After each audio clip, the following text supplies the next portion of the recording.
Good afternoon and welcome to the Orange County Board of Education, to a regular meeting which is held on Monday rather than Wednesday, and we're holding it at 1 p.m. For the benefit of the record, this regular meeting of the Orange County Board of Education is called to order. Daru, you call the roll call. Trustee Valdez. Present. Trustee Barkey. Here. Trustee Williams. Present. Trustee Sparks. Here. Trustee Shaw. Here in Washington, D.C. And so for the record, Trustee Shaw is on Zoom or YouTube video. I'm not sure which application, but he is with us, not present, but in spirit and soul and on video. On the next item, which is the adoption of the agenda, I'm going to make a motion to amend the agenda to remove items number 5 and 6, as Compass Charter School has withdrawn their submission. And so that is the motion. May I have a second? Second. Okay, a motion and a second. Any further discussion? Barring none, all those in favor. Because it's Tim is away, we'll do it by roll call. Trustee Valdez. Yes. Trustee Barkey. Yes. Trustee Williams. Yes. Trustee Sparks. Yes. Trustee Shaw. Yes. Very good. And I'll make the motion for the approval of the minutes from the May 7th and May 14th meetings. Second. Okay, second by Trustee Sparks. You'll get another opportunity. Trustee Barkey. Just Roll have to call? move it along. Trustee Valdez. Yes. Trustee Barkey. Yes. Trustee Williams. Yes. Trustee Sparks. Yes. Trustee Shaw. Yes. Very good. Trustee Barkey and myself put on the agenda a moment of silence for another tragic event that happens more than it should in this nation. Just as we had a terrorist attack upon the Jewish community in Boulder, Colorado, a very peace-loving community yesterday, this is a moment of silence for what happened then. But I wanted to give attention to two very special young people whose lives were drawn too soon in their lives, Yaron Lashinsky and Sarah Lynn Milgram. On Wednesday, May 21st, shortly after 9 p.m. on the East Coast, an event for young diplomats that was hosted by the American Jewish community was completing their tour and event at the Capitol Jewish Museum in downtown D.C. And there was a man observed pacing back and forth outside of the building. And shortly after 9 p.m., after the event was completed, this young man went up to two young diplomats, again, their name, Yaron Lashinsky, 30 years of age, and Sarah Lynn Milgram, 26 years of age. There's their picture of that beautiful couple. They're about to be engaged. And because of hate towards someone, because of their religious faith, they were gunned down. A pro-Hamas supporter and assassin was arrested shortly thereafter when the gunfire erupted at this event in the Capitol Jewish Museum that Wednesday night. It was an attack of hate and a crime against humanity and an act of terrorism. According to the FBI affidavit, the individual, whose last name is Rodriguez, told the officers at the scene that, "I did it for Palestine. I did it for Gaza." He chanted, "Free Palestine," after being detained by the security. These are words that are used too often with too superficial meaning, and they're full of hate. And that's not what America is about. So who were these two young, beautiful individuals? Sarah was 26 years of age. She's American, born in Kansas. And Yaron was originally from Germany, and he had immigrated to Israel when he was 16 years of age. Yaron had just purchased a ring a week before with the intention of proposing to Sarah in Jerusalem the following week. Sarah worked at the Jewish embassy as a public diplomat. She grew up in a small little town, Prairie Village, which is a suburb of Kansas City, and was a member of the Reform Synagogue nearby, B'nai Judah. Yaron was a researcher for the Israeli embassy, and he focused on the Middle East and North African region. On his social profile, he said that he was an advocate for interfaith dialogue and intercultural understanding between Israel and its Arab neighbors. Shovo Ronan said that he had taught Yoron at a think tank called the Armagon Institute in Jerusalem. And he stated that Yoron was a good Christian, a great lover of Israel, who immigrated to Israel. He served in the army and decided to dedicate his life to the state of Israel and Zionism. Speaking for myself, but I know there's many similar sentiments by my board. We protect the truth and we protect people of all religious faiths, and we stand strongly with the state of Israel and for our Jewish community who are here. And we thank you for being strong. We love you and we mourn and share the loss and the attack upon you as a people of faith. Thank you. We'll take 30 seconds of silence and then we'll have Pastor, if you come up and give us the invocation.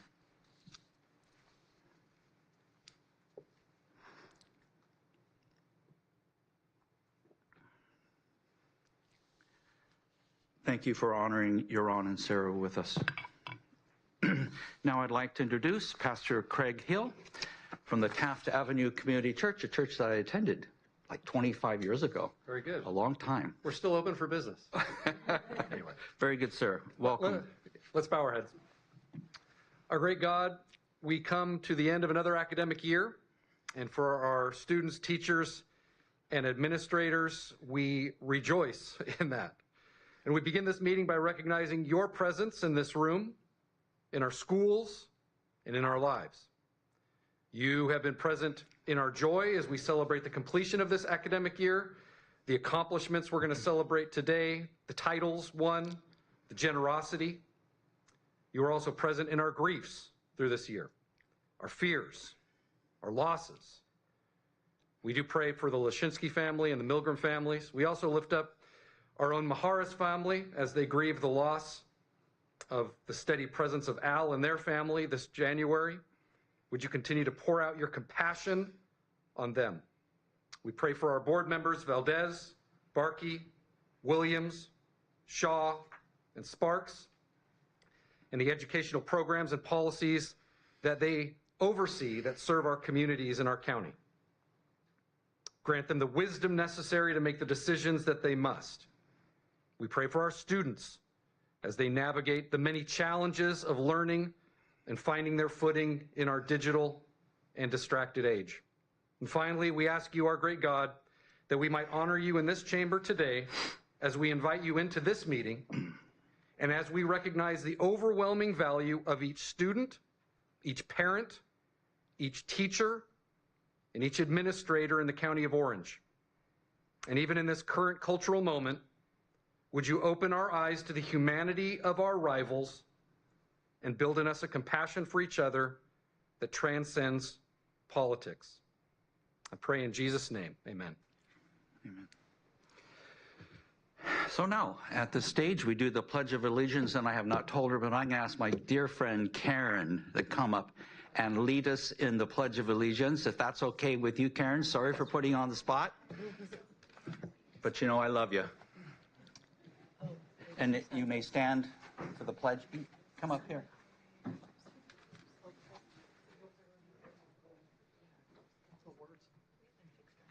Ready? I pledge allegiance to the flag of the United States of America and to the republic for which it stands, one nation, under God, indivisible, with liberty and justice for all. Thank you, Karen. Moving on with our meeting, Renee, introductions. To share? If I can have Maria Pullen, if you could stand up, please. We just wanted to share and introduce an amazing educator. We are pleased to welcome Maria Martinez Pullen to our team. With over 25 years of experience in public and private education, Dr. Pullen brings a wealth of knowledge in instructional leadership, innovation, and strategic district management. She also holds a doctorate in education from University of Southern California, along with multiple credentials and certificates in education and administration. She was hired as our Director of Curriculum and Instruction and Access just this past February, and has already made a positive impact with the Access team. You may be aware that she was previously interim superintendent for Culver City Unified, where she led a passage of $358 million facility bond and championed inclusive education practices. She was also deputy superintendent at LACO and superintendent of Whittier City Schools. So with that, please join me in welcoming Maria as she continues this exciting new chapter with our organization. She'll also be presenting later on our LCAP report. So we wanted to introduce you to her before she presented. Very good, Dr. Bean. Thank you very much. Moving on with our meeting, public comments. Yes, I'll announce who is going and then who's on deck. So first is Karen, and then on deck is Darren. Karen Jaffe is first, and Darren Parker is on deck. I think Karen stepped out for a second. Okay. Oh, well, we can start with Darren. Why don't you go ahead, and then we'll just fit Karen in right after you. Darren Parker, speaking on behalf of Irvine International Academy. I wanted to recognize Trustee Valdez for taking the time to meet with us. I think it was a productive meeting. I also want to recognize Brett Freeman, who is our charter school president of the board, for taking the time to meet with me one-on-one. I find both those meetings very productive. I wanted to implore the board to do something. One of the things we talked about, and has been a point of contention among everybody at our school, is sex ed curriculum. We're a small school. My understanding is we've gotten some pressure from outside sources that don't want us to teach a sex ed curriculum that's not more progressive. And we would like guidance from the Orange County Board of Education, the Orange County Department of Education, on what we can and cannot teach. It would be something that would help insulate us maybe from litigation. We can't get sued by the ACLU because we wouldn't be able to afford it. But if you gave us some guidance, it would be a tremendous help going forward. I know you're going to talk about teacher retribution. Teacher retaliation later on is something that is on sort of an agenda item later on. That's really hard for me because all of the teachers in our school that are supposedly associated with this are either teaching my kids or have taught them or will teach them. And before these messages came out retaliating towards parents, I would have had nothing but, vastly positive things to say about all my experiences with those teachers. And I think that it's a violation of trust, the things that have come down. It's hard for me to trust those teachers now. I would like to see this addressed. I would like a very transparent investigation into this, and I know that's ongoing. I want to see that happen. Thank you. Thank you. All right, now we'll take Karen, and on deck is Geneva Bailey. Thank you. I'll be quick. Last night began the holiday of Shavuot, and it goes until Tuesday. It is a traditional holiday. In days past, it was an agricultural holiday. It is the 50th day after Passover, and it is where the Ten Commandments is received. It is also, the 50-day time period gives the festival its Greek name, which is Pentecost, which is also the name for a holy day in the Christian calendar. I bring this up because once again, we have a Jewish holiday, much like the holiday that was marred by the October 7th, by October 7th, that is now associated with terror and with hate. And it is difficult because we are very few. We're 0.2% of the world, of the global population. And it is friends like you guys here on the board that help us, that give us hope, that give us faith, that we will persevere against this hate in our country and in some of our communities. And so for that, we wanted to thank you from the bottom of our hearts. I'll leave you with one small thing.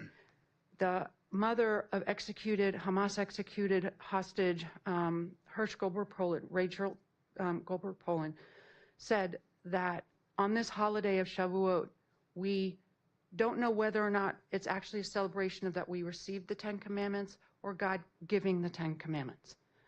And it's a very interesting perspective that love goes both ways. And that's what we feel from you, and we wanted to thank you very much from the bottom of our hearts. Thank you. Following Geneva is Michelle O'Brien. Hello, good afternoon. My name is Geneva Bailey, and I'm from Irvine. I'm here in support of Ms. Tiffany Kraft and all parents who are experiencing retaliation from schools, including the Irvine International Academy. I've witnessed it firsthand and I've lived it. So let me tell you a little bit of what retaliation looks like. Cyril Yu, who was the president of the Irvine Unified School Board at the time and who was also a deputy district attorney, used a student's private educational records to attack a parent at a public school board meeting. He launched into a 16-minute outburst for 16 minutes. And the parent wasn't even allowed to defend themselves. And this video is still up. I was part of that in the audience, and I was in shock. And honestly, I felt that this was a message for everyone. If you speak up, we'll humiliate you too. In my own case, I was coerced into signing a settlement agreement.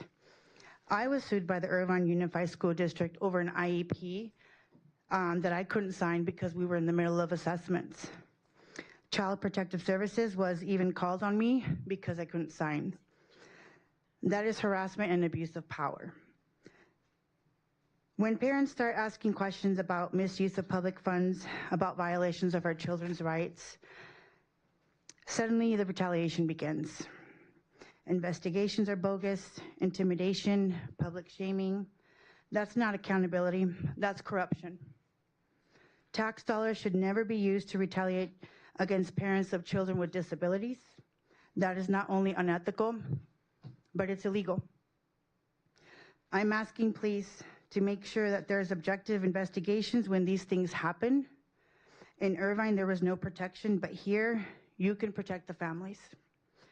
Please stop the retaliation in Orange County schools, and please do something before more families get hurt. Thank you. Thank you. Following Michelle O'Brien is Tiffany Kraft.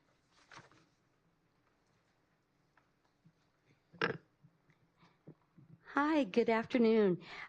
Good afternoon, President Shaw and distinguished board members and Dr. Bean.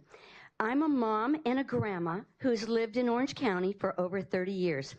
As you know, Governor Newsom and the majority of state legislators are working overtime to close charter schools and drown homeschool parents with so much paperwork they become frustrated and overwhelmed, forcing them to choose between government-run schools or move out of California.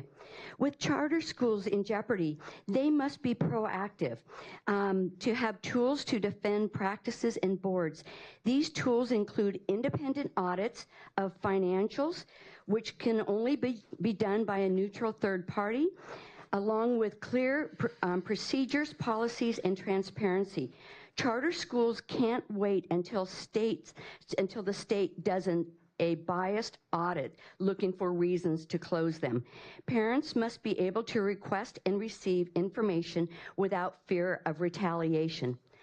I'm asking for the board to investigate IIA's financials along with how parents' requests are being ignored or worse, retaliated against. A public school in desperate need of third-party audit is Saddleback Valley Unified School District. During the 2023-24 school year, the district had a financial surplus. In the 24-25 school year, they had a $25 million deficit. During a budget meeting, the board noted an additional $23 million deficit for 25-26 and an additional 20+ million deficit for 26-27. We want to know where our money's being spent, Thank you for your time. I appreciate it. Thank you, Michelle. Next is Tiffany Kraft, and on deck we have Ellen Strasma. Good afternoon. Thank you for the opportunity to share public comments this afternoon. My name is Tiffany Kraft. I'm the parent of a 5th grader at Irvine International Academy. Divine Providence led us to IIA 3 years ago at a time when my daughter was falling behind in reading, writing, and math at our Irvine Unified Neighborhood School. I am deeply grateful for IIA and for this county board for approving their charter. The spirit of the IIA charter is what attracted us to the school, and our family is a testament to that what the charter stands for works. As a way of repaying my gratitude for everything IIA has done for us, I have poured my heart and soul into volunteering and helping the community out however I can. I have even applied for a seat on IIA's board. My interests are motivated by love for the community and an earnest desire to uphold its charter. This past year, with new leadership at IIA, it has been rough. I have witnessed actions and decisions made that are not aligned with our charter. I have been blowing the whistle to our IIA board, who has repeatedly redirected me to the instigator of these decisions. That led me to appear here on May 7th to share public comments and has led me to blow the whistle to the county board. I will never hesitate to blow the whistle when our charter is not being respected. Sadly, I and another parent found ourselves under attack for doing just that. 3 teachers who submitted email comments to be read into the record anonymously at the May 20th IIA board meeting called us out by name and publicly slandered us. Although their comments were anonymous, we know exactly who they are. All 3 teach our 5th and 6th grade children. Specifically, the comments allege that I am a manipulator, obstructor, disruptor, harasser, and underminer and alienator, someone who has marginalized members of the LGBTQ+ community, and that I have created a toxic and hostile environment for IIA staff. Seemingly emboldened by the anonymous teacher comments read, an IIA board member who declares himself to be pro-teacher further alleged that I'm spreading conspiracies by merely asking probing questions about IIA's finances, something I have a need to know in my capacity as PTO treasurer. I and the other parent are now being investigated by IIA administration. I'm here today appealing to the OCBE for your support and asking that you put an immediate end to this retaliation. Children look to the grown-ups in the room to follow their lead. What message does it send to our children to see their parents under frivolous attack by their own teachers for standing up for the virtues of our charter, for truth, and for transparency? If the charter school administration and board allow this to be done to 2 committed IIA parents, no one will ever feel comfortable speaking up again, and our children will suffer. The tactics on display by our teachers cannot be taken lightly. I know this county board has a strong track record of upholding parental rights and protecting our children. For that, I am truly thankful. I trust that you will continue to honor that commitment and do what's right to remedy this situation. Thank you for your consideration. I have a copy of the transcript from the board meeting for you all. You can give it to Renee, Tiffany. Thank you. Thank you. Next up is Ellen, and our last speaker following Ellen will be Deborah Cam.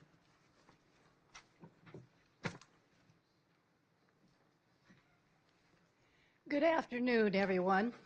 I am a retired librarian who has been volunteering at the IIA, Irvine International Academy, for the last 2.5 years. I have seen many things happen. There's been, in 4 years, IIA has accomplished amazing types of credentials, student improvement, and unprecedented growth.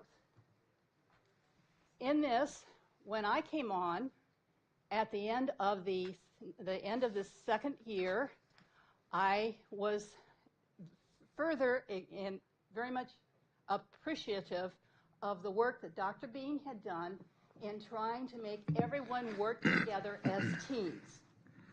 We have continued that teams in the second year, the third year of our school, and then with the changeover of our administration in this last fall, we had another new set of rules and policies and changes, of which some of them helped and some of them didn't. And that is what I'm speaking for today, in that as a librarian, I see the kids, I hear the kids, I see the teachers. I see the PTO. I know the financial problem. I have helped support the library with no funding, okay? Except for a small amount of supplies every month. That's it. So therefore, what I want to say is, this has probably the biggest thing that happened last fall, as a history person, that's my background, is that there were many changes made, of which some of us didn't understand why. That's why we're here. That's why there's so many people speaking on IIA today.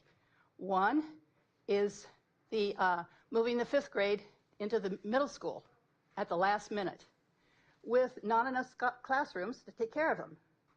And number 2, we also had the finances. We increased the number of students that was balanced before in May, but was not balanced in the fall. So we don't know where the financial backing came from that. That put a lot of pressure on the PTO. The PTO has been the backbone of IIA, and I wanted to make that clear that these parents are willing and helpful. And I don't know what that was. So okay, and so what I'm saying is delayed answers were what we got. We expressed our questions, but we didn't get in October, November, so forth. We didn't get answers until April when they were already made. That's why you will hear the concept of transparency not being between the parents and the administration. There was too many things changed and not enough time to explain what was happening so that we could accept what happened. Thank you, Ellen. Appreciate it. Deborah? Hello, I'm Deborah Cam from Irvine. I am a chair on the Office of Administrative Hearings Special Education Advisory Committee and a longtime advocate for children with special needs. As such, I'm in touch with parents from across the state who have experienced retaliation. When I listened to the anonymous attacks naming Tiffany Kraft and another parent at the IIA school board meeting, it gave me chills because I know what comes next in the playbook of retaliation. When teachers and administrators use the phrase that they feel unsafe without any evidence whatsoever, what follows is a systematic attempt to discredit and destroy families. It starts by a biased investigation, which discredits the parent. This leads to blocking parents from volunteering in classrooms and on advisory boards, blocking parents' communications to teachers and other staff, maligning and discrediting the parent to other parents. It very quickly escalates to calling the police on parents for using made-up excuses, and even getting restraining orders and calling Child Protective Services, all based on false allegations. All of this is done under the guise that the parent has violated so-called civility policies, but the truth is these tactics are used when members of the public are over the target and are lawfully questioning financial misconduct or other potential violations of law. This is an absolute abuse of power meant to distract from the unlawful actions taking place. I'm asking you to ensure that there is an unbiased investigation into IIA so that further character assassinations of the parents and deflections from the legitimate concerns do not occur. A school cannot credibly investigate itself. And please encourage all schools in Orange County to abide by the First Amendment, which allows the members of the public to petition the government for a redress of grievances, and also to use unbiased investigations to determine if any wrongdoing has occurred when concerns are alleged. And most importantly, remind school staff to refrain from making false allegations or engaging in retaliation, which is against the law and against all professional codes of ethics. These actions usually end up harming the reputation of the school administrators, the staff, the school district, and reflects negatively on the entire county. Thank you. Thank you. And that ends public comment. Thank you, Trustee Barkey. Moving on, by the way, I'll make a comment because the Irvine International Academy is agendized under communication towards the end of the meeting, and I will take public comments at that time. Moving on, consent calendar. May I have a motion for the consent calendar? So moved. Second. Motion second. This is a roll call. Trustee Valdez? Yes. Trustee Barkey? Yes. Trustee Williams? Yes. Trustee Sparks? Yes. Trustee Shaw?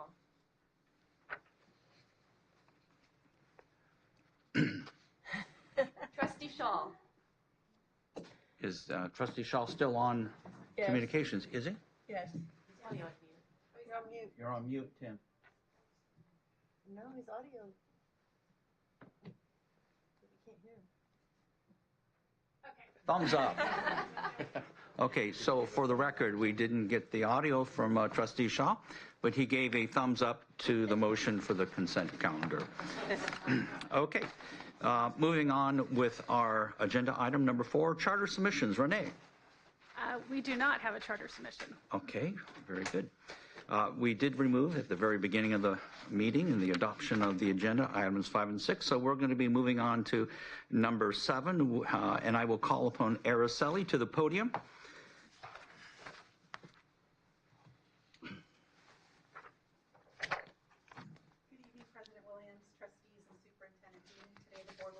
Public hearing to grant or deny the material revision to Orange County Academy of Sciences and Arts 3, the charter petition submitted on April 14th. OCASA 3 requests approval to establish a new location within the boundaries of the Capistrano Unified School District. The board held a public hearing to consider support for the material revision on May 7th, and the Orange County Department of Education staff report was published on May 16th. Staff reviewed the revised charter petition and determined that it meets the standards outlined in Education Code and recommend that the board approve the requested material revision. Before opening the floor for public comments, representatives from OCASA 3 will have 10 minutes to provide evidence and testimony in response to the staff recommendation. I now invite representatives from the charter school to the podium.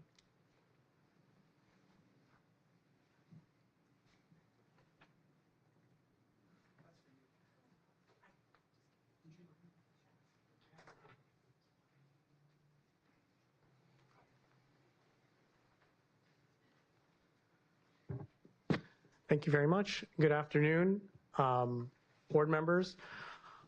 I don't really have much to say about the staff's recommendation other than we appreciate their diligence and review and agree with their recommendation. I do have some follow-up from our public comment, or from our first public hearing. Trustee Valdez wanted some more clarity on the academic data.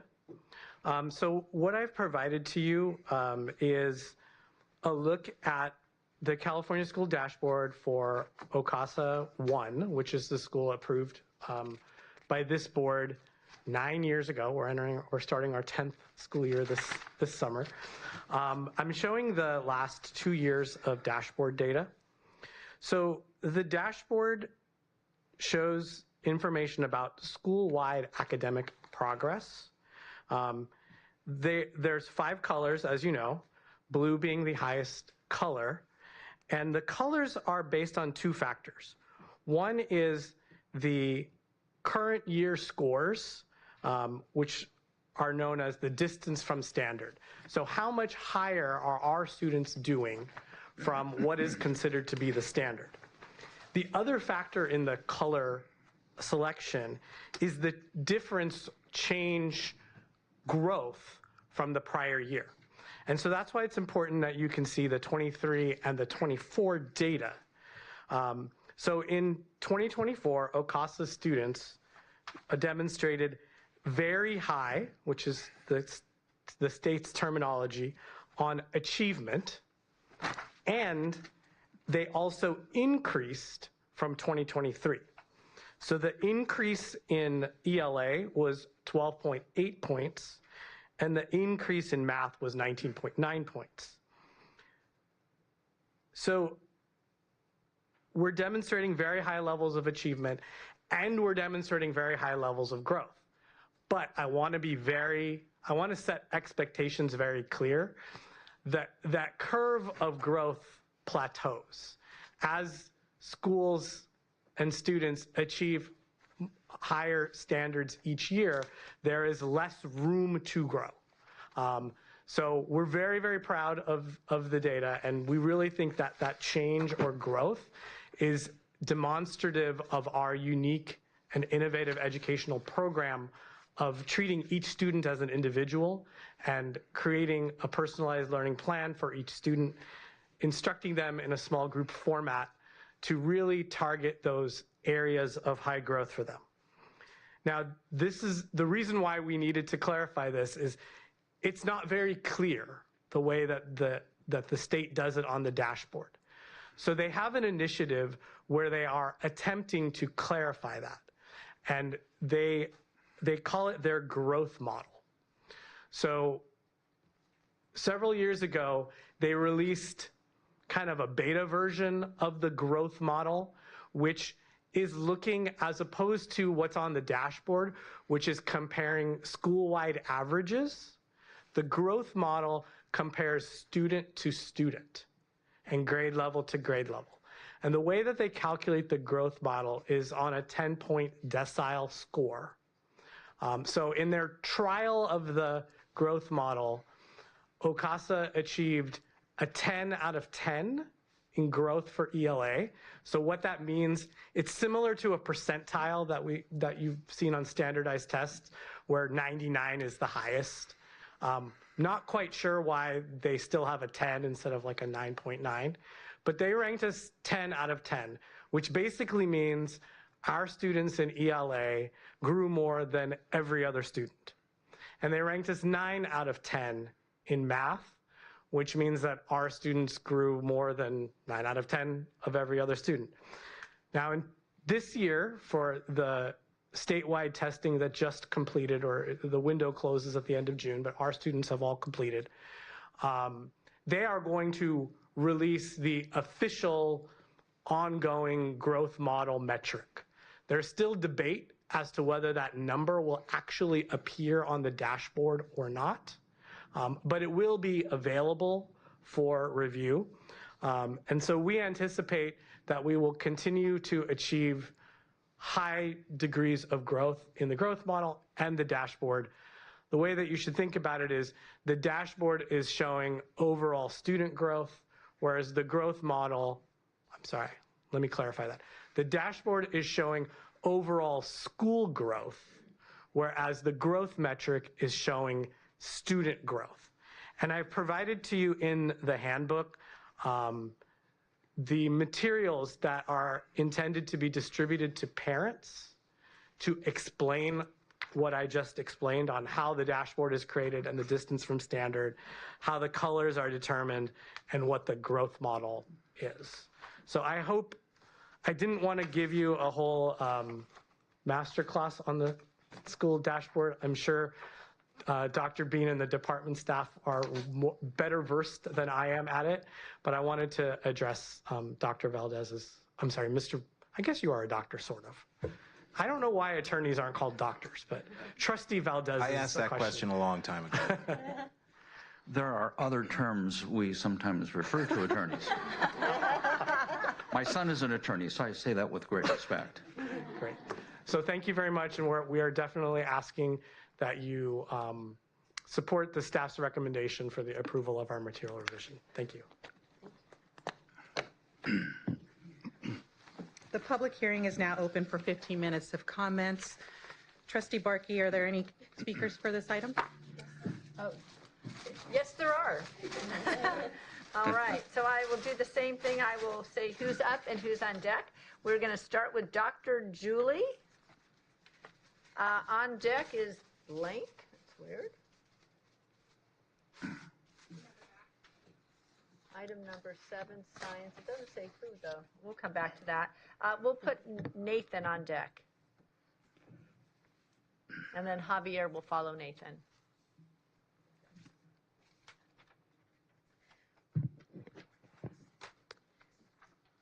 Good Good afternoon, trustees and Dr. Bean. Thank you for this opportunity. My name is Dr. Julie Beto-Schubert, and I am the proud principal of Ocasa Elementary. As Ocasa's school leader, I am pleased to share that we offer a joy-filled, student-centered, and personalized learning environment for students in TK through 5th grade.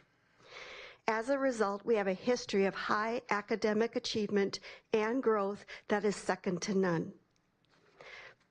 Even more impressive is the social, emotional, and student leadership growth from year to year.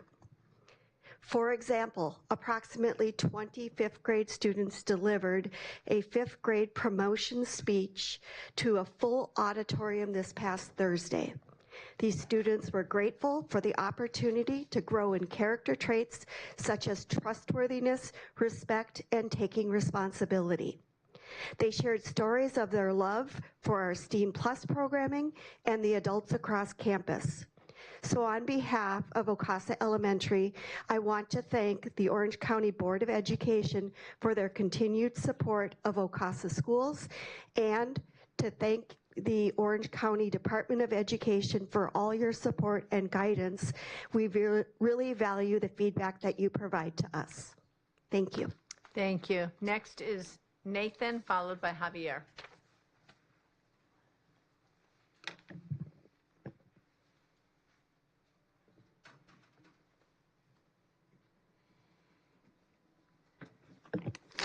Good afternoon, President Williams, Dr. Bean, trustees. Thank you so much for having me. My name is Nathan Parr. I will be the new principal for Ocasa 3. I've been with Ocasa for a few months now, learning the ropes, and I must say that Ocasa it's a one of a kind. It's a unique place. Coming from the Midwest in education, moving out here to Orange County, I worked for a local Orange County district, public district, with great accolades. But I must say, when I came to visit Ocasa, I got to meet the students, meet the staff. It really opened my eyes to what education could be, to like how education could run. It's extremely a joy-filled, student-centered facility where I guess the best way to put that is that everyone there is actually looking out for the students' best needs. And we think that's everywhere in life, but that's not necessarily the case from an administrative standpoint or an educator from public education, what I've always seen. And so I just wanted to take a moment to just share that I believe Ocasa is doing all the right things in education. If we could, it's a small little bubble, but if we could macro that out, it would be seen on a very good light, I should say, or in a very good light. So I look forward to continuing my work with Ocasa. I hope that you see what I see and that I explained it well enough, that it is exactly where our students should go to learn, to grow, to thrive, to be all that they can be in Orange County. Thank you very much. Thank you, Nathan. Appreciate it. Javier? Good afternoon, dear board member. President Williams, excuse my voice. I had a football game and my daughter won the championship, so I apologize for my voice. But just here on behalf of CCSA, I sent a letter to you strongly recommending the approval of the Orange County Classical Academy Arts 3 material revision.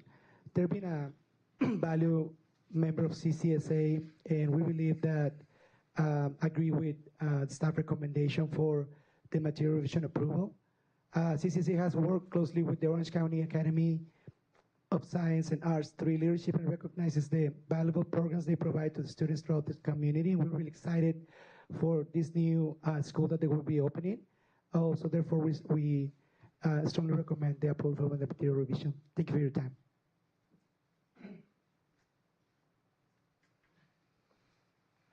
Okay, did we figure, all right, we haven't figured out who the mystery speaker was, so I guess we'll be finished with the three we had. Public comment period is now concluded. The board has three options for action regarding the material revision of a charter school. Option 1, approve the material revision. Option 2, approve the material revision with conditions. And Option 3, deny the material revision. President Williams, I now close the public hearing and return the meeting to you. Very good. So we are now formally moved on to board action item number 8. And to begin this action item, we'll have a motion and then discussion. So, Trustee I will Barkey? make a motion to approve this charter school as our staff recommends. I'll second that. Good. So the motion is to approve option number 1. And this motion was by Trustee Barkey and second by Dr. Sparks. Any comments? Tim, I'll go with you first because you're out there at the Mayflower Hotel, one of my favorite hotels in Washington, D.C. It's so historic. Any questions? Question, can you hear me okay this time? Okay. I just was going to say, Ocasa was one of the first schools I went and visited when I first joined the board, and I've had the chance to go back and just followed the school with great pride and seeing how great they're doing. So those are my only comments. Thank you. Trustee Valdez? Mr. Mather, come back up. Oh, boy.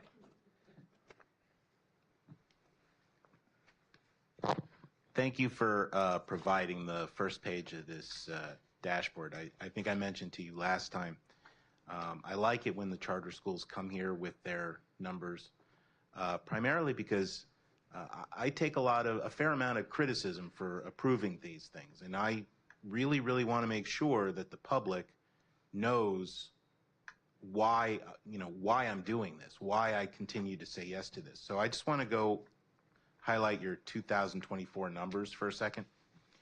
You state that you were 49.1% above standard for ELA, so English Language Arts. The California average is 35.5. So if you are 49.1 points above that, that means your students, 84.6 of them met the California standards for English Language Arts. Did I state this correctly? Everything except for the last statement. So these numbers are the average distance from standard. They are not percentages of students. So I think what would be equally impressive to say is that if the state average was in the mid-30s and we were 40, almost 50 points above that, our students were almost double of the state average. It's not a percentage of students. Okay, so so for the math, you're saying you were 35.6 points above standard. The average math score, the testing average in California is 35.6. So we're double. If you are 35.6 above. No. My apologies. Just tell them great. All right. That's why the state needs to clarify this. Yeah. Okay. It's very, very confusing for parents. That's why they've tried to clarify it by having the colors. But even that, to me, I think green should be the highest, but blue's the highest. You're basically doing twice the state average. Is that an average? I think at least that. At least that. All right. At least that. And then just one other thing, just to nitpick, these numbers are not my numbers. These are the state of California's numbers published on the California School Dashboard, which is the official way to monitor school performance. So it's a replacement for the old API system, which was one number. Now they have this multifactorial, multicolor system. So I think that's important because, you can find a statistic to say anything that you want. We lean in on what the statistic the state uses. All right. Thank you. Very good. Should I stay here? Well, yeah, I'm going to say some comments too, so you can stay up there. Trustee Dr. Sparks. Wow. Well, just to clarify, you guys have outpaced the average. You're doubling it both in math and ESL. That is phenomenal. I'm so proud of you. Your school was also one of the first ones that I toured because you're in my district. And I just couldn't be more proud of how much you all have accomplished and what you continue to accomplish. And I know you have great parent support, great family support, your staff and the principals who came here today. I don't know where you're They're in the back. In the back there. We have most of our leadership team here. You guys They're are phenomenal. Phenomenal. What you're doing is just unbelievable. We need to shout it from the rooftops. It's just fantastic. So I'm really, really proud of you, and I plan on voting yes. Thank you. Coming to a rooftop soon. Oh, excellent. Excellent. Well, you are not in my district, but you were the first charter school that I visited with Dr. Sparks, and I have just been so proud to watch what you have done over the last 7 years that I've sat on this board. I couldn't be happier that you are expanding what you're doing throughout Orange County, expanding school choice, and I know that if we didn't reschedule our meeting to 1 in the afternoon, you'd probably have a boardroom full of your community, but I know it's hard to get places at one in the middle of the weekday. But appreciate everything you do. I'm not going to try and understand any of those graphs. I know you're doing a fantastic job. I know that your children are very happy. Tim and I were out there recently, and I'm really excited. So of course I'm going to vote yes because I think I made the motion for it. So I'm pretty sure I'm going to vote yes. Thank you. Thank you, Trustee Barkey. And I want to piggyback upon Trustee Valdez's comments about the role and purpose of public charter schools. There is a tremendous amount of chatter, comments that are made that charter schools aren't real public schools.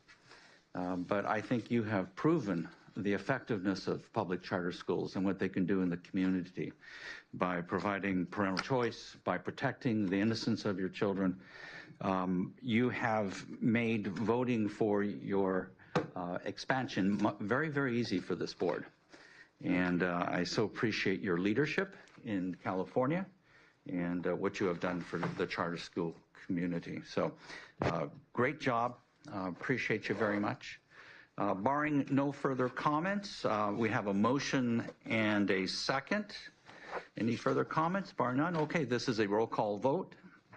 Trustee Valdez? Yes. Trustee Barkey? Absolutely. Trustee Williams? Yes. Trustee Sparks? Yes. Trustee Shaw? Yes. Congratulations. The motion passes 5-0. Very good. Okay, so we will be moving on with our board agenda item number 9, the College and Career Prep Academy Material Revision. Araceli? The board will now hold a hearing to grant or deny the material revision to the College and Career Preparatory Academy charter petition submitted on April 11th. CCPA requests approval to establish an alternative graduation pathway for students aged 19 and older, reducing the total credit requirement from 220 credits to 155. The board held a public hearing to consider support for the material revision on May 7th, and the Orange County Department of Education published their staff report on May 16th.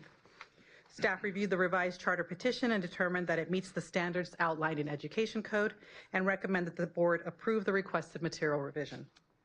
Before opening the floor for public comments, representatives from CCPA will have 10 minutes to provide evidence and testimony in response to the staff recommendation. I now invite representatives from the charter school to the podium.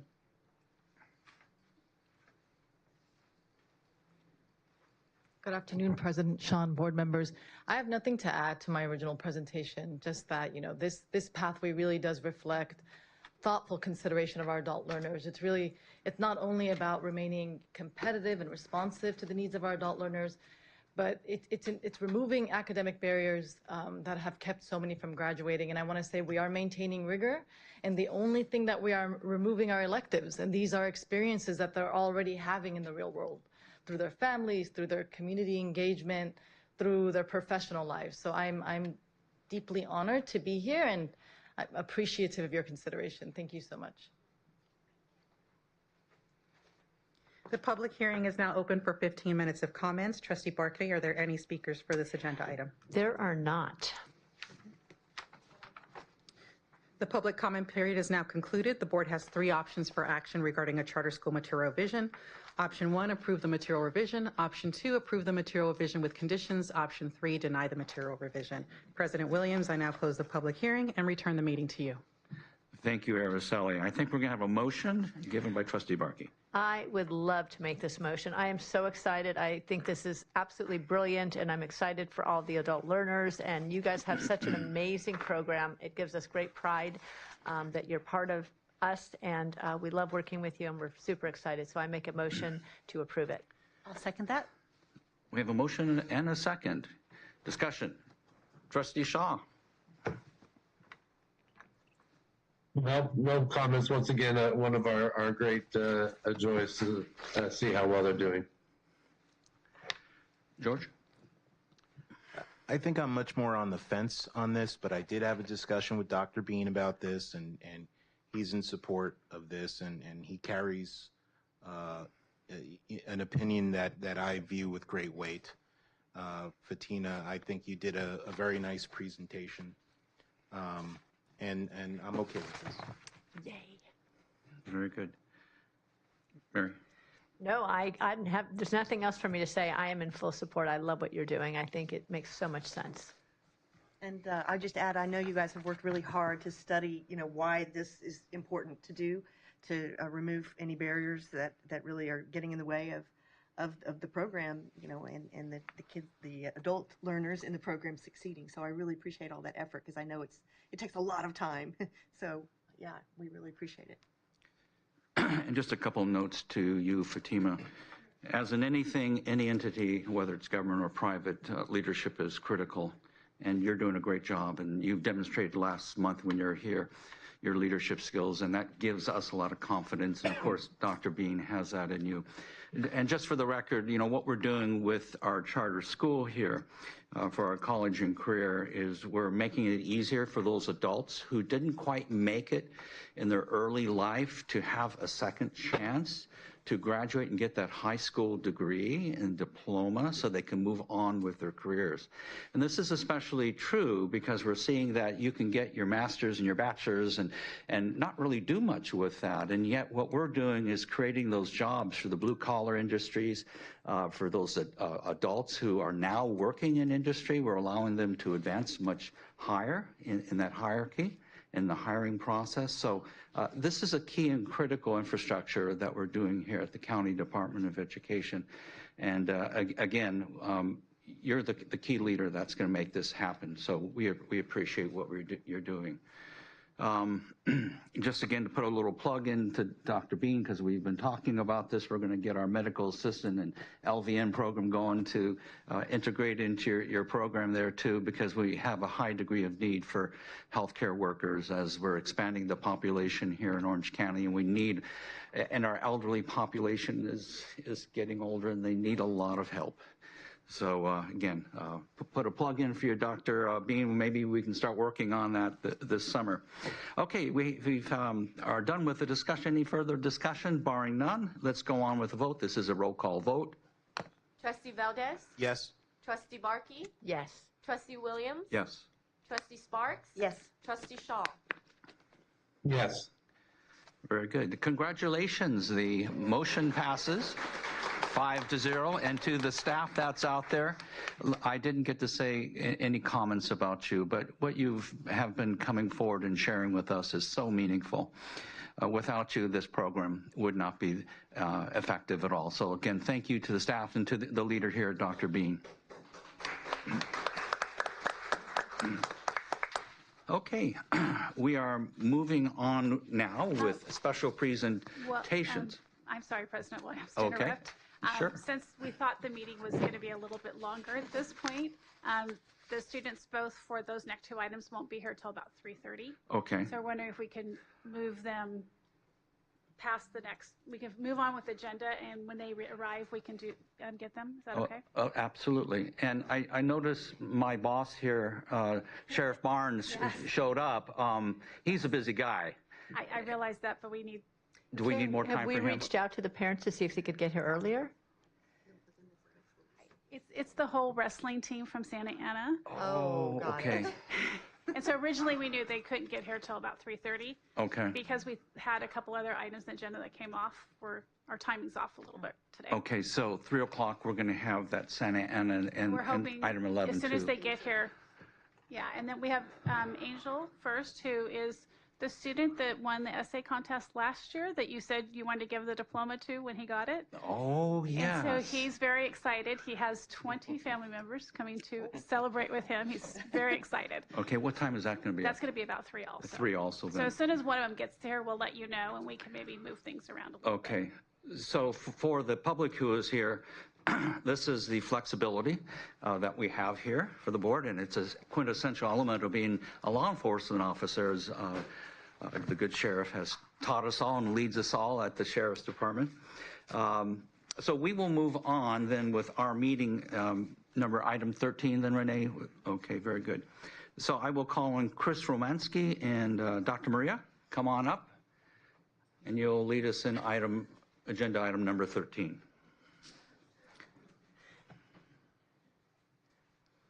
So this is the LCAP for access for the Orange County Department of Education, correct? Very good. And you have a presentation for us. Wonderful.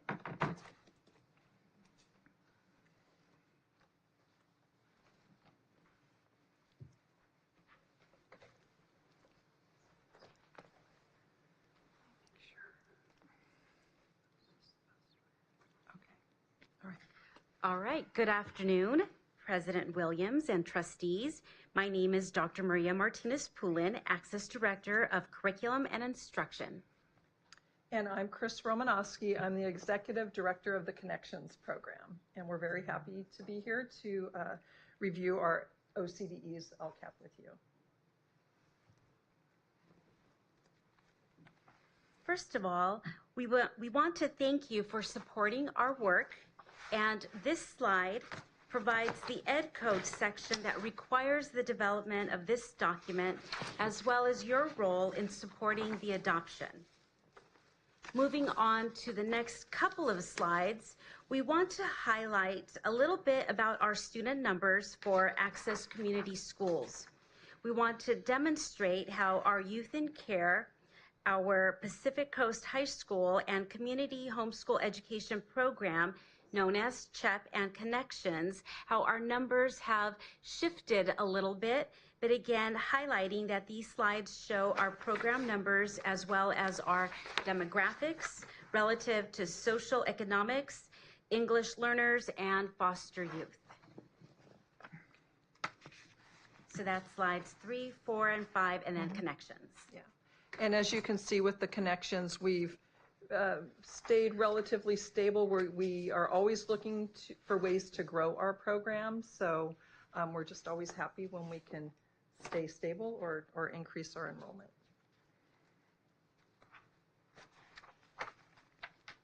And now we would like to highlight some of our student programs. We want to share a dashboard that we have created. We're in beta and we're piloting. This dashboard will give us an opportunity to connect with our partner districts, and so we're very excited about that.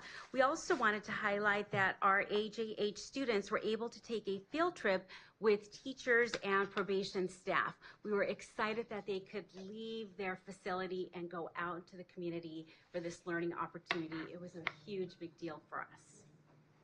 And on the Connections side of the house, our DHH program, they hosted sign language classes for the community, for our parents, so they can learn to communicate with their students. And they also included the Irvine Police Department, the SROs, to help build their skills so they can communicate with our students.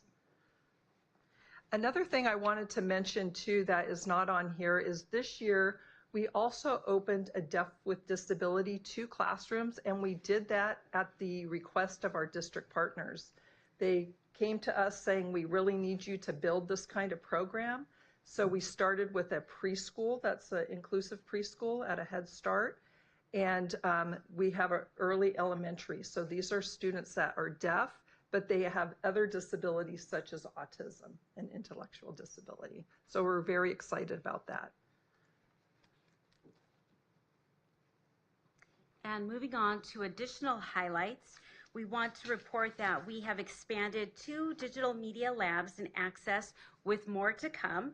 We also established LCAP listening circles, and we did this at 10 of our sites with 53 students to gather feedback from our students. It's important for us to hear directly from students what is working and how we can better improve our services. And this year over at Horace Mann Elementary School, so this is our largest program, our largest Connections program. It's on the campus of Anaheim Elementary School. we hosted a Day of the Child, so it was very exciting. It was both gen ed and our special ed students together, and that also included a unified PE activities on the site, so that was very exciting. We want to continue the theme of highlights from the LCAP. And so here we have in that first picture our first little free library for an access site made by our Fisher School CTE Woodworking Lab. More to come. We're very excited and want to encourage anybody that wants to contribute a book to add to that library, please send it our way. And we're also happy to report that attendance for both Access and Connection students is up. So that's something we're always working to improve with our students. And then this year, we also, 22 of our Connection students did a field trip to the SoFi Stadium. And so that allowed them to understand some of the local history, the building engineering of the facility, as well as look at what are various career opportunities.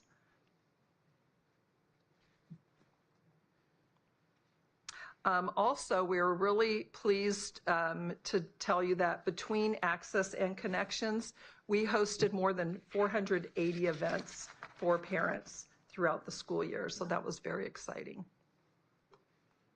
In the spirit of expanding our CTE courses, we added child development and culinary. We also want to highlight that we are working towards growing our progress with our English language learners, and we want to highlight that we grew 23.5%. And so we are highlighting that we jumped from 18.5% to 42%. Extraordinary, and we are so grateful to the work of our staff and our students to make this extraordinary jump. Looking at slide 11, we want to highlight the details of the LCAP process. We start with goals, looking at a needs assessment, looking at outcomes, looking at our students, also targeting actions that support our students, and of course, looking at cost. And this slide, one of the most important pieces of the development of the LCAP includes engagement with our educational partners. So this depicts the various ways and the many methods we use to engage our collaborators. Slide 13 highlights a little bit about what people are saying, and this is what they have to say about our programs and our services. One of our teachers said, "Our schools are a microcosm of our society. We are all in this together and need to support all of our members." One of our students said, "My teacher believes in me." We wanted to share this small sample of what our students, our community have to share, because we're so proud of the fact that they are letting us know their thoughts and that we're doing an extraordinary job and great work to help them towards achievement. This is just a visual showing the different LCAP priorities, and I just wanted to note that district programs have 1 through 8. As a county office, we're also responsible for priority 9 and 10, which focuses on expelled pupils as well as foster youth. Slide 15 may be new to you. This has to do with the equity multiplier. So the local control funding formula provides additional funding referred to as the equity multiplier. This is an additional funding based on the prior year's numbers relative to students that are socially, economically disadvantaged, that are a rate higher than 70% of the student population, and student non-stability rates greater than 25%. Those are the two factors in the equity multiplier.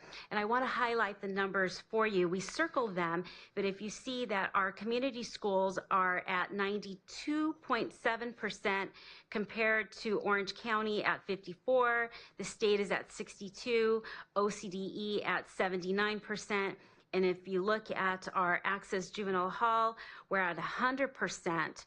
And then looking at non-stability rates, again, looking at statewide numbers, 9%, Orange County 7.5, OCDE at 28.7, and then bringing it down to our community schools, we're at 63.3%, and our juvenile hall schools are at 97.5%. So that's how we qualify for these additional funds.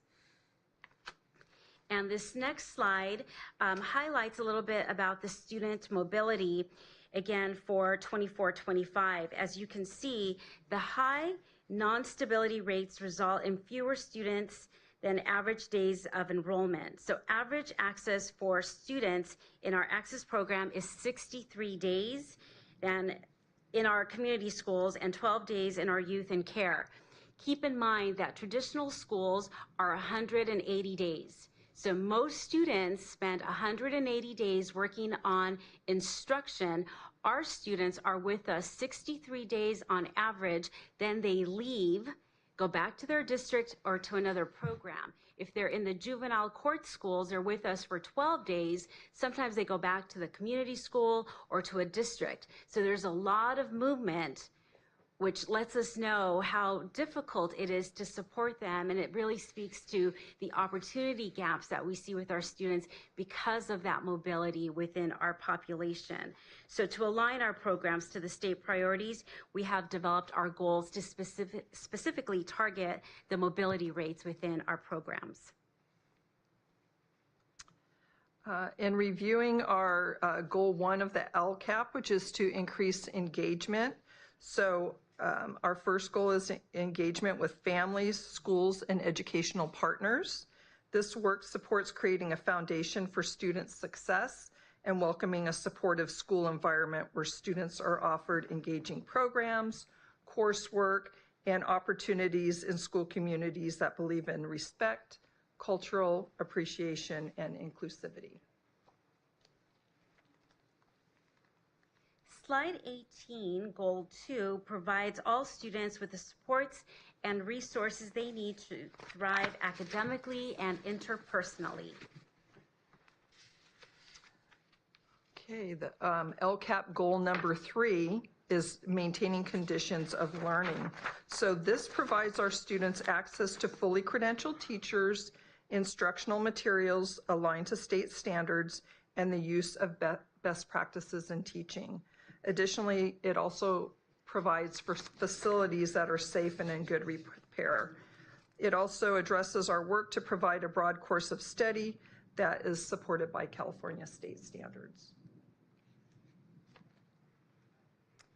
And slide 20, the next 2 slides, actually goals 4 and 5, go back to the equity multiplier. So these were developed to address the additional funds. This goal will support our work to bridge the opportunity gaps for students in the Access community schools that serve students that have high school mobility and are socially economically disadvantaged. These issues can create barriers to success and performance at some of the lowest levels on the dashboard, based on the dashboard state indicators. OCDE has received additional funding to support these goals. And if we look at Goal 5, Goal 5 also addresses the equity multiplier relating to our Access juvenile hall students. These students have the highest, and I want to just clarify again, it's the highest instances of school mobility and irregular attendance, as well as adverse childhood experiences, which contribute to lower patterns of achievement. And you'll also, as you review the LCAP, you will see that in the appendices, we provided additional documents, additional information related to OCD students that are supported by the goals and actions outlined in the LCAP. Slide 23 is a timeline. We will return on June 18th for what we hope will be your approval, and we will then submit our LCAP to the State Department of Education within 5 days of approval and by July 1st, which will be followed by review and approval by the State Superintendent of Schools in fall of 2025. Slide 4 is one of my favorites. This is a special message to all of you from our students at Skyview. And I know some of you came out to visit our students, our kiddos. And so they have a special song that they recorded for all of you. And we want to thank our students and our staff, Mickey Dela Cruz.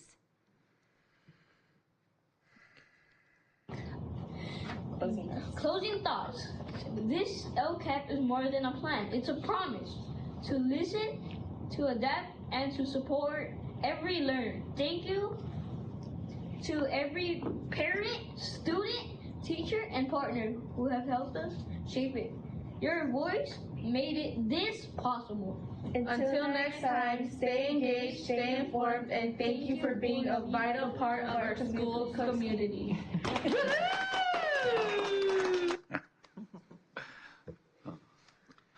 So thank you for your time and consideration. We appreciate it. Well, Thank you very much for the great report. that conclusion was very touching. So, Dr. Maria, for the guests who are here, will you summarize what the LCAP is for, why it's important, why you have to do this, and why it's important at our next meeting that we approve this? So the LCAP is important because it provides specific supports for students that need additional supports in addition to what we provide.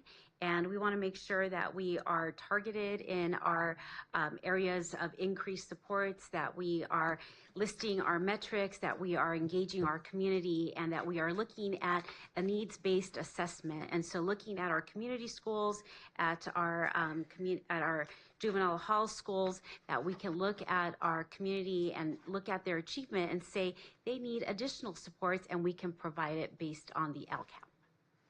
Thank you very much. And again, thank you for your leadership, for both of you, in coming up here and presenting this marvelous information. Thank you. Okay, so that concludes item number 13 on our agenda. And I'm going to take executive privilege to move around our adopted agenda to bring up, because of time constraints of fellow board members, item number 22 at this time, which is a board discussion regarding the proposed charter MOU. Then after that discussion, we'll go back to item number 14. So, Thank you, Dr. Williams. So I have some proposed changes to the MOU, and I wanted to move this around because last month when we talked about this, Dr. Sparks had to leave, and I understand she's leaving today at 4. And I really would like your input in taking a look at this. So, Renee, can we post? We caught the staff off guard on this. No, I think he's trying to. This is the one page that Drew gave you. Did you give him? No. Okay. I'm sorry, there's a miscommunication. They have it. Do we in need front more of them. time? Should we come back? Yes. The one page I gave you, you didn't have to quite post it. Yes, we do need a few more. They have the sheet in front of them, though, hopefully. is that in the red packets, Darla? Okay. So if my board members can look in the red packets.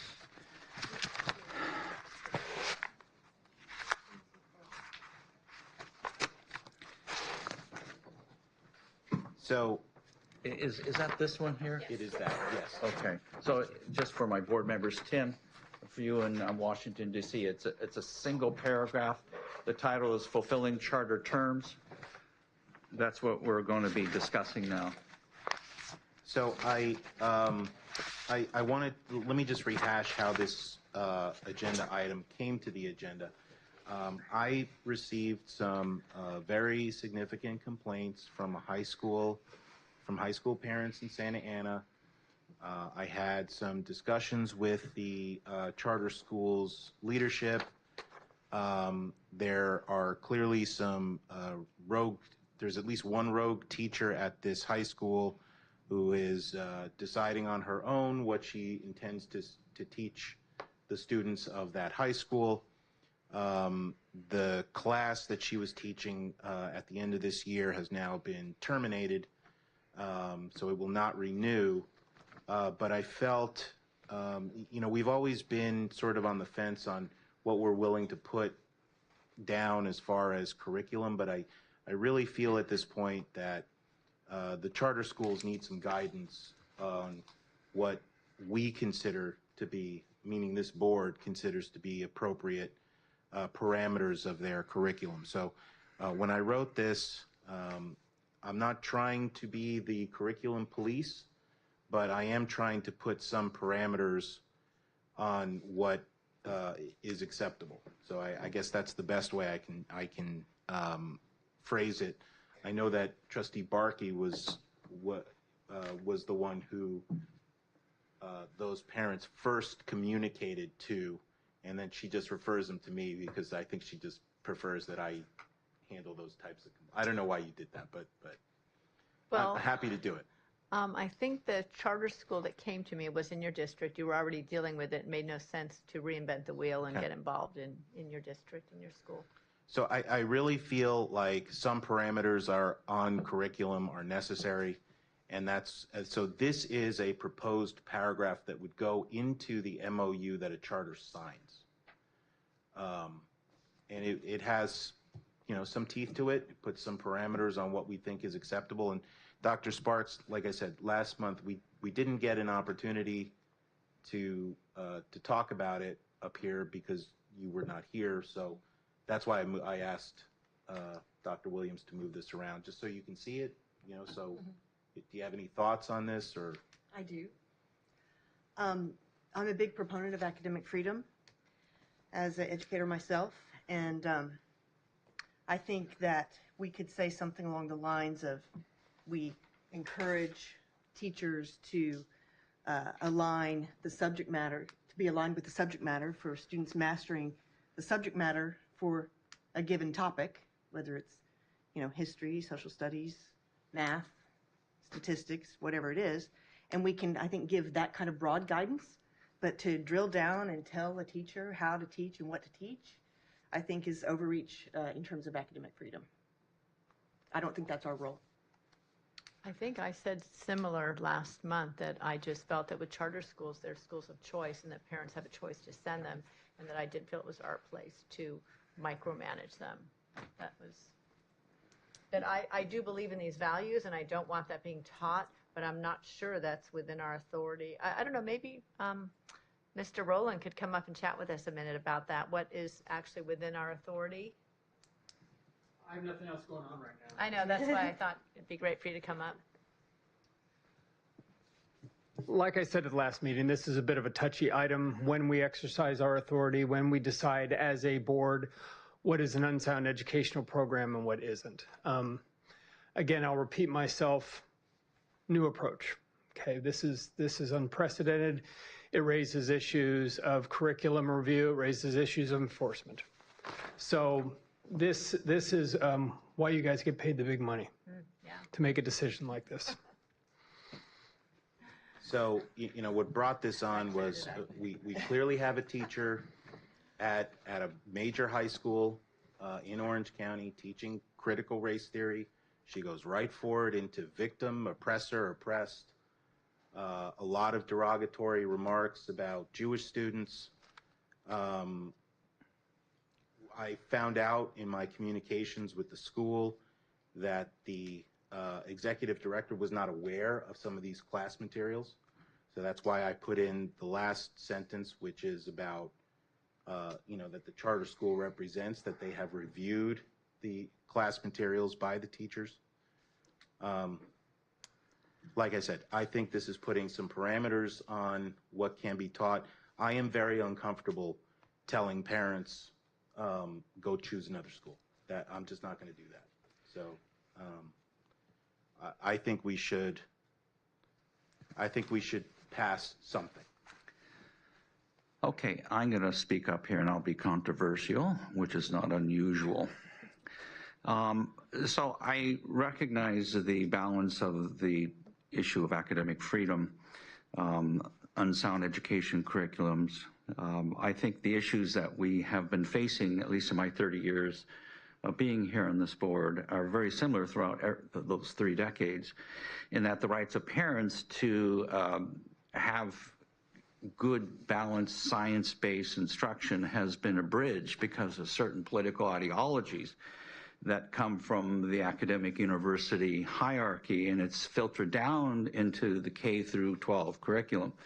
And I think the DEI philosophy, the woke philosophy, the critical race theory, all of those critical theories have just been so infiltrated into the K through 12 curriculum that it's going to be very difficult to get it out. I'm actually very supportive of Trustee Valdez's and his recommendations here. I know it borders on anathema to some who believe that charter schools should be able to teach what they want, but if they're doing things like teaching DEI, which is a violation of Title VI, and they're engaged in discrimination, I just have a hard time to approve such a charter school or continue with approving that charter school revisions or whatever it may be that we're voting upon here.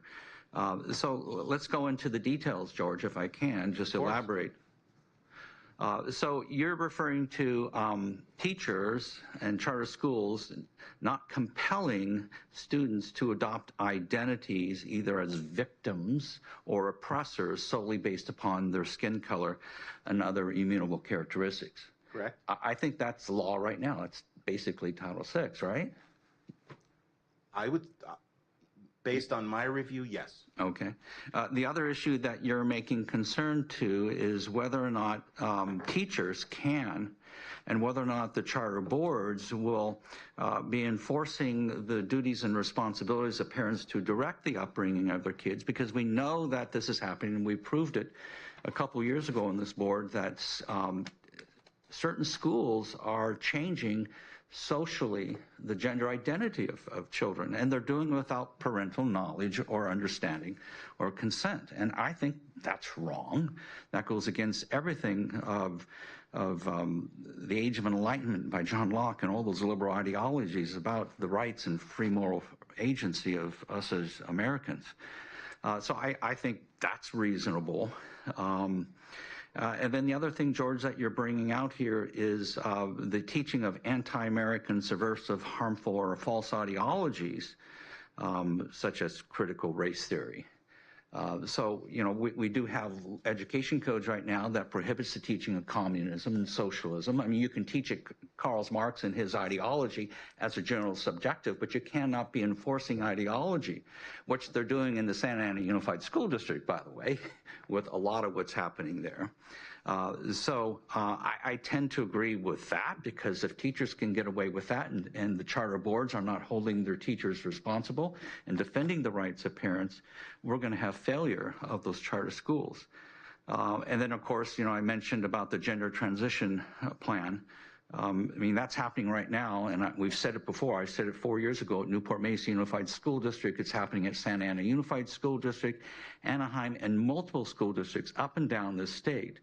And we have a state legislature which is hurting the rights of parents and not defending the innocence of children. So I think what you're asking for are reasonable governance positions. I know it may not be something my entire board would agree with me on, but I would tend to agree with you on these particular issues. I don't want to micromanage anybody. I have a difficulty enough micromanaging my own life, my own private practice, but I think these are reasonable limitations that we're placing our charter schools upon. You know, I don't view this as any type of curriculum police. I view this as the really extreme parameters of what you can't do. And maybe that's an artful way of saying it. I am, you know, a licensed attorney, but it would be really hard for me to support a charter school that goes down this road. So if I understood what Dr. Williams said, that basically if schools follow the law, none of this will happen.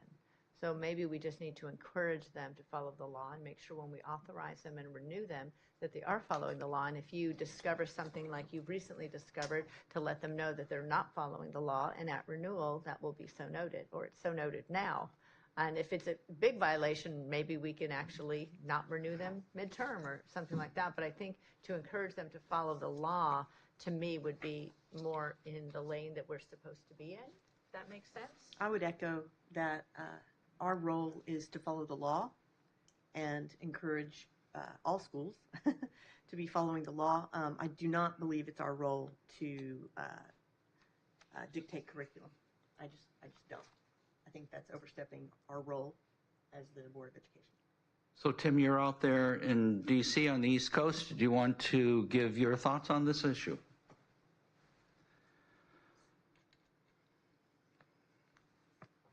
We're talking about the charter schools that we are the authorizer of, right? Correct. So I'm just concerned someone's going to write a story saying that we're talking about mandating or changing, giving curriculum orders for the entire county, which is not correct. I'm reading this reading and rereading this very carefully. The things that are being listed here, children shall not be compelled to adopt identities, be made to question whether they were born in the wrong body, be imprinted with anti-American, subversive, harmful ideologies, and be assisted in a gender transition plan without parental consent. I'm very much with my friend Dr. Sparks on the concept of academic freedom and totally believe in that and support that. But, reading this, I don't know that we could be faulted for having, guardrails like that on the schools that we're authorizing and being the authorizing charter, entity to say, here's just some guardrails. If you try to do any of these things, we're finding that to be an unsound educational plan. So I think what our attorney was telling us is we do have that discretion in determining what is and what is not a sound educational program. If I understood Mr. Rowland correctly. So I appreciate, Trustee Valdez in doing this and trying to set that parameter for us. And in reading this, I agree with the concept and the spirit in which it's being written. And as long as our attorney is telling us we can't, do such a thing, I would be happy to support this. Yes, Trustee Valdez, I do appreciate your work, and I know exactly where you're coming from. And personally, I fully am aligned with that. But I also agree with Dr. Sparks on the academic freedom and just our role, not even just our role in authorizing and dictating that. I have a question for our attorney, Mr. Rowland, if I may. And you may not know the answer. That's okay. But you might know the answer, so I'm going to ask it. And that is, the 28 school districts in our county, do they have guardrail language that their boards dictate what kind of curriculum each district should have? Not to my knowledge. I don't think any of them do, to my knowledge. So that kind of puts that argument out there. Is that a question? I'd like your opinion, yeah. On whether Yeah. the other school districts don't have this type of guardrail language. They follow the state standards. Right. The question is when we can exercise this authority as to whether it's an unsound educational program or not. Traditionally, we exercise our authority at renewal or adoption. So this would give sometimes we get our charter schools submitting petitions that we vote on, approve, or deny, and we don't even have this curriculum. So it raises some kind of logistical issues about timing and, as I said, enforcement. Is that a direct answer to your question? Yeah, I like that. Thank you. So in continuing with the academic discussion, Mr. Rowland. I almost got away. You almost got away. If theoretically one of our charter schools, and this may be something that we see in the near future, is engaged in any of these, what I would say, violation of the rights of parents, violation of, or it would be considered a unsound education curriculum in my mind, can I say no? I will not renew you. I will not allow or approve your school when they come up for renewal. You can say, I do not approve your renewal based on the statutory language. You guys have that authority in the education code to make a determination what an unsound educational program is based on the language of the statute. We are confronting this now in another context. So the issue is, perhaps you can say, because of the curriculum you are teaching and the results you're getting, that as a board member, I do not view that to be a sound educational program, and then it's up for a vote for the entire board. So direct answer to direct question, yes, you can do that. Can we bring them before the renewal period if we see something that is unsound? I haven't seen anything like that. Okay. We can rely on our charter school unit to converse with them, to discuss their curriculum, to weigh in, perhaps give a notice of concern, but we cannot take any strong disciplinary enforcement action if we see something like that during a time frame when we're not either going through a renewal or an approval. Okay. I've always been of the opinion that our chance to take action would be upon renewal, and it would not. I mean, I just haven't seen anything that would give us the ability to in the middle of renewal to bring them down here and say you're violating this, other than sending out a notice of concern or asking the staff to do that. And the board always has the option to ask a charter school to come down and answer questions.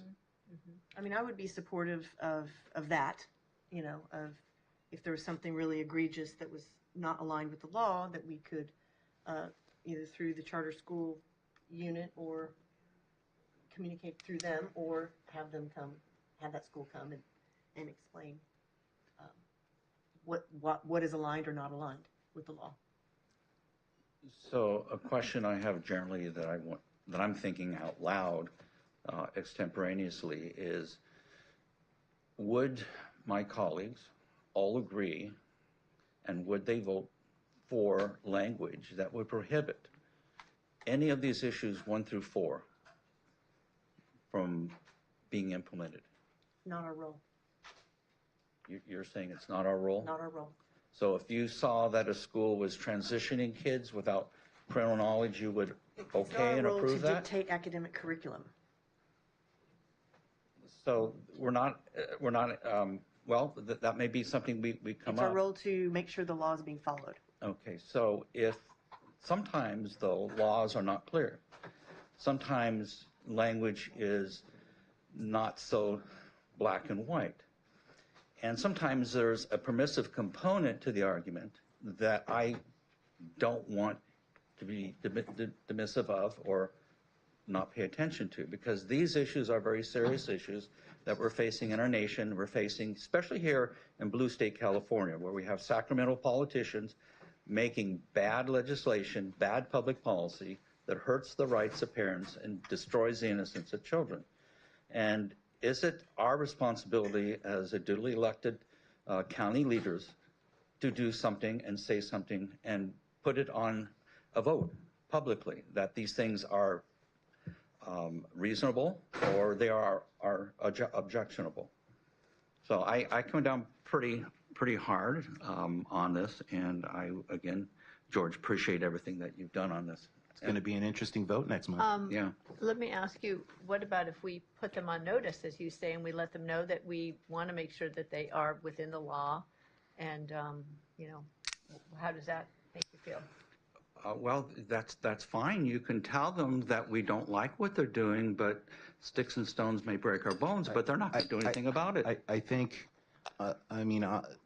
someone's interpretation of the law may be different from ours. This is how I would construe the law. I was trying to be very consistent with that. And I really think it's time that we put something down on paper. There's just too much going on in the charter schools that we authorize. And as we continue to authorize them, I think we're already at 50, or getting close to 50. I think we're 45. 48 or something like that. 45. Yeah. Okay. 43. Okay. Okay. I'd just like to remind the board that this is a discussion item, and Sure. any board member has a right to bring this back at the next board meeting. Well, and maybe Dr. Sparks could get with George and go through how maybe this could happen with academic freedom. Just a thought. I think I've said my piece. Okay. Okay, Tim, any further words before we move on to a different item? Well, I just want to make sure I completely understand the position here. So, I mean, to me, you know, is it really a curriculum matter saying you can't be transitioning a student's gender without their parents' knowledge? I don't know if that's curriculum. Maybe I understand the word curriculum to mean something different. So I want to make sure we're clear on our terms here. I mean, would you consider that curriculum, Lisa? I agree with you, Tim. I don't think it's Yeah, curriculum. that's not curriculum. Okay, well, that was one of them. So then let's see.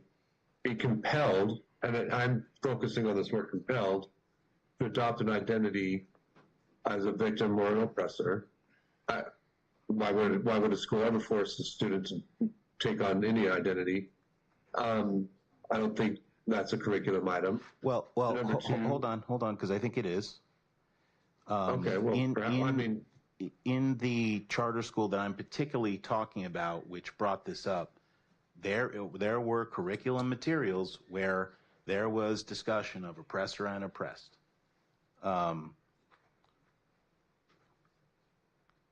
I don't know whether the kids were told to adopt an identity or not, but they were clearly going into areas of oppressor, oppressed, victimhood, victimization.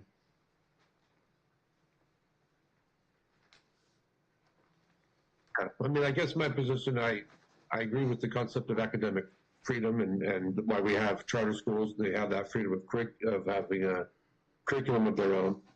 I don't know that this violates that in my understandings, but I'm happy to, I prefer to have a unified vote if possible, and maybe we can think about that language at the next meeting.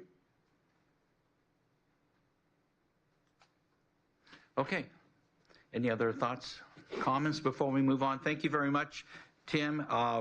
So for the record, we took number 22 out of order here, and we're going to go back to our original agenda, and we're going to be on public hearing item number 14, and I'll ask Chris Romansky.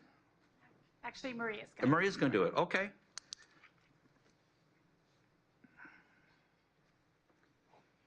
At this time, I'd like to open the public hearing and invite any members of the public to comment on the local control accountability plan for the Orange County Department of Education.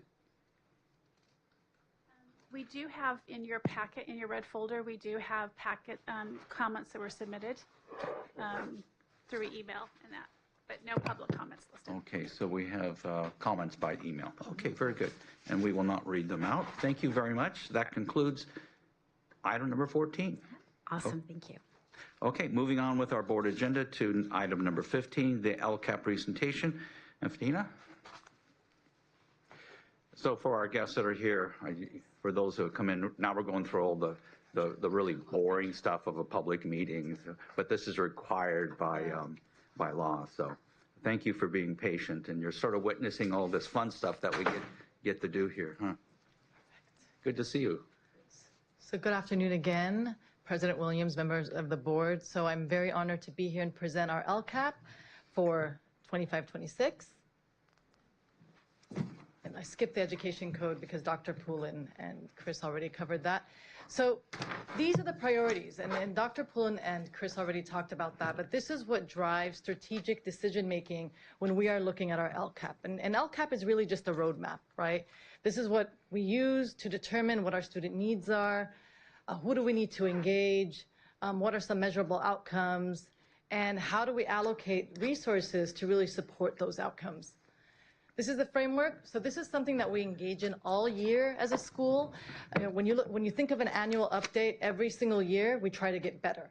So we use data from 24-25 as we're implementing the LCAP that we developed in 23-24 to make 25-26 stronger. And so this is the framework. We develop goals. We engage our community, our staff members, students, teachers, everyone. That's a very critical part, right? Who do we need to listen to, and how do we choose to listen to them? We want to develop some measurable outcomes. And again, resource allocation is pivotal. We want to make sure that if we're spending money, that it's to improve student outcomes. Skipping to the next slide. This is just our school sites. This is just shows everyone that we are strategically located to serve students throughout the county, 16 to 25. Some quick program updates. I'm very proud to announce that we have 117 graduates this year who have successfully earned their high school diploma, yay to CCPA. Current enrollment is 133. We dropped because we just finished with cohort 12 at the California Job Challenge.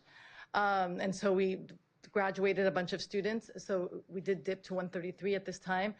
Total students served. It's important that I include this data because although our current enrollment is 133, we do serve students throughout the year, right? They enroll and then they disengage because of work or family obligations, and then they enroll again. I can't tell you how often students disenroll, enroll, especially through our tiered re-engagement process, because we want to make sure as an independent study program that our students are being successful. So 334 students that we have helped move forward in their academic journey.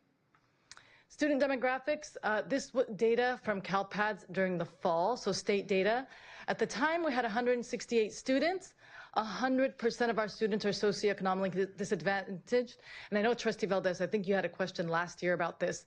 The 100% comes from, this is self-reported data. When they enroll, they indicate, you know, the number in their household and what their income is. So that is self-reported data.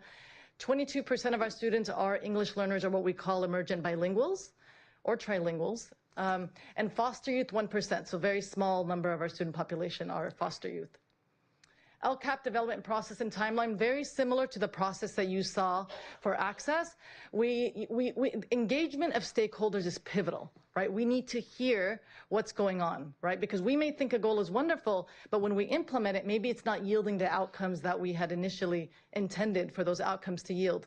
So we engage staff, and all of that, if you look, we did indicate page numbers. So if you want to see our very detailed process and timeline for engaging stakeholders, you'll find it in the booklet. But we engage our staff, our families, community members, our industry agencies, our workforce partners, and OCDE. They're critical to our success. There's so many departments of OCDE that really have supported the development of this LCAP and the support of CCPA. So and that includes the charter school unit. So thank you, Araceli and Maureen. LCAP goals and state priorities. We focus on 3 major goals, so that's engagement, pupil outcomes, and conditions of learning. And we align those goals with those state priorities. So those state priorities drive our decision making, and so we make sure that any goals that we develop and actions that we develop for those goals, that they're aligned with the state priorities so that we are in compliance. Engagement highlights really quickly. So 24-25, what are some highlights?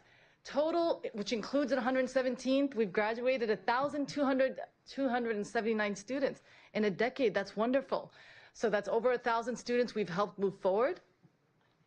Student attendance, we've increased that by 2%.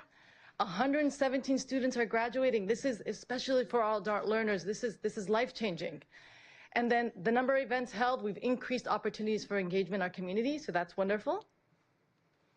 Engagement actions 25-26. Remember, every year our goal is to strengthen our LCAP, right? And that is based on stakeholder engagement, data analysis, quantitative, qualitative data, so on and so forth. So what we're going to continue to do is support tiered re-engagement processes. And what we mean by that is sometimes students disengage in independent study because attendance is determined by the work that they turn in, so the assignments. And so if a student is not being successful, we engage them in what we call tiered re-engagement. So we bring them in, figure out what's going on, what resources can we provide to support them. Strategic marketing, thanks to all of you, now that we have this additional pathway for students 19 and older, we're going to engage in some strategic marketing. Some of the feedback that I got from our community partners throughout the county is that we're not visible. So our goal is to be more visible. And extended learning opportunities, continue to develop and provide workshops and events, career fairs, not just at our admin office, but throughout all our school sites in Orange County. LCAP Goal 2 pupil outcome highlights, just quickly go over this. So pupil outcomes, that's when we know we're looking at student outcomes, meaningful student outcomes. 80% of our students indicated they feel connected to their school. That is so important, especially as an adult learner that's engaging in an independent study program, right? Because they're not coming to school every day. So the fact that 80% of them feel connected means so much to us. 29.6, we're very proud of this. Our students have increased one level. If you look at the English Learner Progress Indicator, that's amazing. That's amazing. And that indicates, that shows us that some of the goals that we developed in 24-25 are yielding outcomes. And then 16% of our students, that's the rate at which students are dual enrolled in a college and our high school diploma program. And so pupil outcomes, tiered supports, we're going to continue to provide our students with tiered supports, instructional and behavior support. One of the things that we did with LCOM funding last year is that we hired a part-time clinician, and he's developed wellness workshops, provided wellness support to our students, so we're going to continue to do that. Services to support student achievement, continue to provide individualized support that includes like online tutoring, so on and so forth, so that they can access academic support through the evening hours, because a lot of our students are working during the day. LCAP goal conditions of learning highlights. So that's the conditions of learning. Some of the highlights are that 91.8% of our students feel they are prepared for future college and career. That's critical. We're serving an adult student population. We want to make sure that they feel prepared. So that really speaks to the rigor of our curriculum. 51 of our graduates completed both our high school diploma and pathway. This is incredible. And President Williams, I know you've been talking about that healthcare pathway. That is something that we want to expand throughout our school sites. Right now, we have 51 this year that receive certificates in welding, automotive, and CNA. That's incredible. We've upgraded all our sites. So all our sites have been upgraded, workstations, student desks. So we're very happy. Our students feel more connected now, and it seems like they're more engaged because the furniture is nice, the site is, the site's always been clean, but we have nice furniture. And we've continued to provide our students with staff development opportunities. So conditions of learning.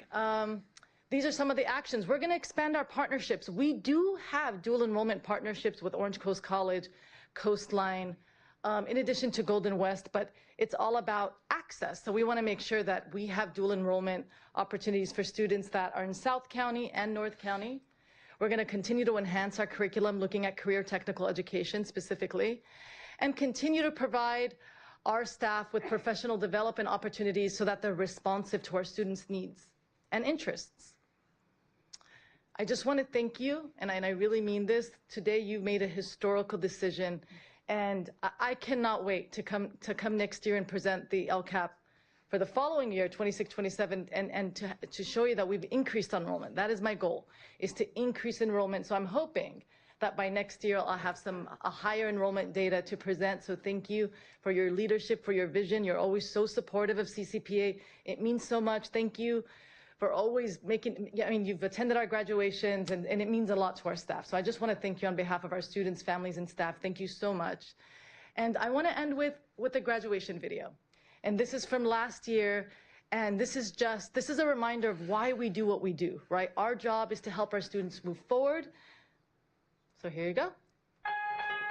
Ladies and gentlemen, that I welcome you to the 2024 College and Career Preparatory Academies Commencement Ceremony. Horizon, see it rise. We've got all that we could ever want, so come with me. We gather to celebrate an extraordinary journey of perseverance, dedication, and the transformative power of education. Today is the day we can call ourselves high school graduates. Personally, I never thought I would be where I am now. I've struggled during my life and have realized that growing up is not easy. I want to thank my parents for sticking by my side no matter what. Even though I made some mistakes in life, I finally got to learn from these mistakes and become a better version of myself. One more step into this open ocean, and we'll never forget all that we're made of, our foundation. As the daughter of immigrants and a first-generation high school and college graduate, I've experienced firsthand the transformative impact of education. My mother attended adult school. I watched her learn English and take classes.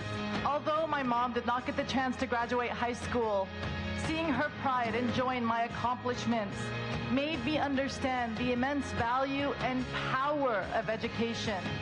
Graduates, and I really want you to hear me when I say this, you are living proof of that power.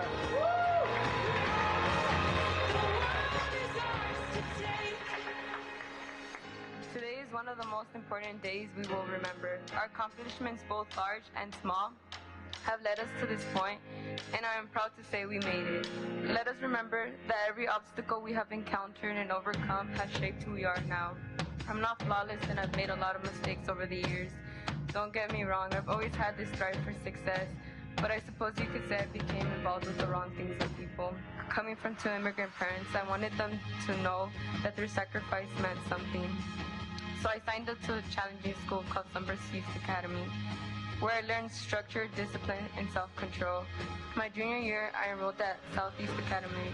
The academy taught me how to be a leader in addition to the subjects I had already learned. My senior year, I decided to head to California Jobs Challenge. I was able to finish high school 4 months before my graduation date while attending college at the same time. I've done a lot of reflecting and forgiving. I want to be that example that your past does not define your future nor dictate what you can or can't do.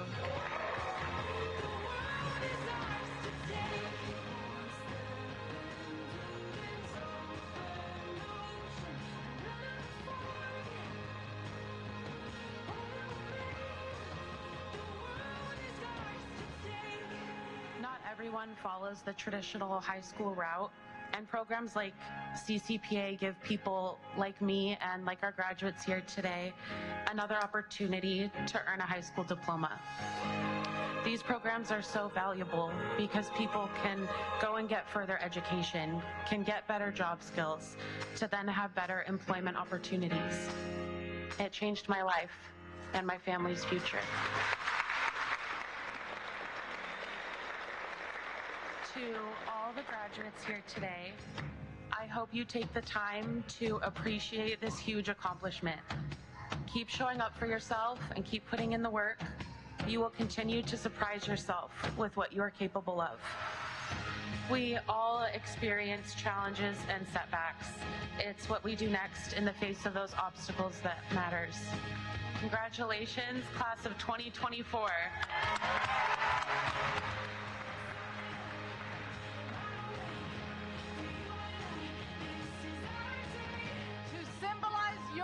Achievements.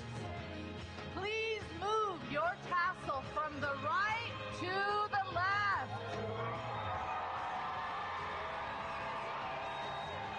Congratulations, class of 2024.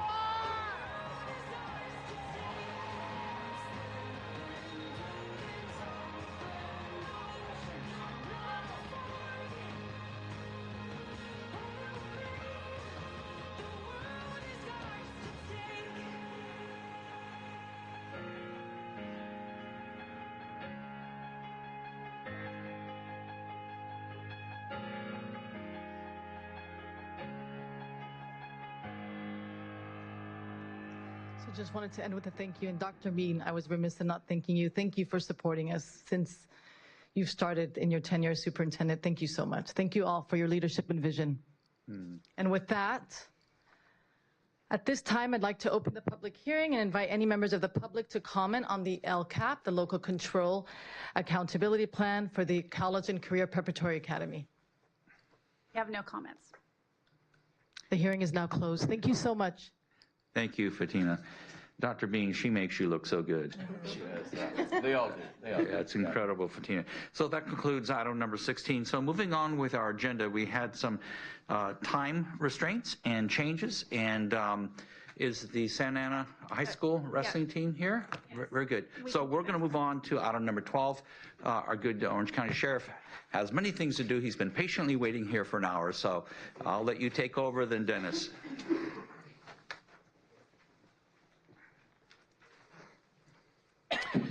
Thank you, President Williams. esteemed trustees, and Dr. Bean. Well, each year, the board supports the Sheriff's Drug Uses Life Abuse Program and Red Ribbon Week resolutions, highlighting the need for healthy lifestyles for our kids. And today, as a highlight of this work, one of our Sheriff's Advisory Council is here, and he has brought a very special celebration for us. This year, the Santa Ana High School wrestling team won the statewide CIF championship title, and this is their 9th in their series of wins. So wow. Congratulations to this team. And Sheriff's Advisory Council member David Kim happens to be a neighbor for their coach. So they're here with their coach, Pablo Cunningham, and also their assistant coach, Devin O'Donohue. So welcome to you both. Thank you for being here to support them. We also want to welcome our Sheriff, Don Barnes, along with his staff. He has his Chief of Staff, Ray Grangoff, here. And from the Sheriff's Advisory Council, we have Blake Bertea, the president, David Kim, who I already introduced, Maribel Marroquin, who is their executive director, and Marina Haid, who's staff there as well. And we're also very grateful to have from the Santa Ana Police Department, Lieutenant Andrade representing Santa Ana. So thank you for being here to celebrate with them. And with that, we're gonna thank the wrestlers in just a moment, but we wanted to thank David for bringing this to us. David saw that they were gonna need CIF rings, and so he has actually purchased CIF rings for all of these wrestlers. Wow. Yeah. Along with yes. Along with a generous $10,000 donation to the Santa Ana High School Wrestling Team's program. So thank you, David, for doing that as well. So I'd like to invite Sheriff Barnes to come up and say a few words on behalf of the Sheriff.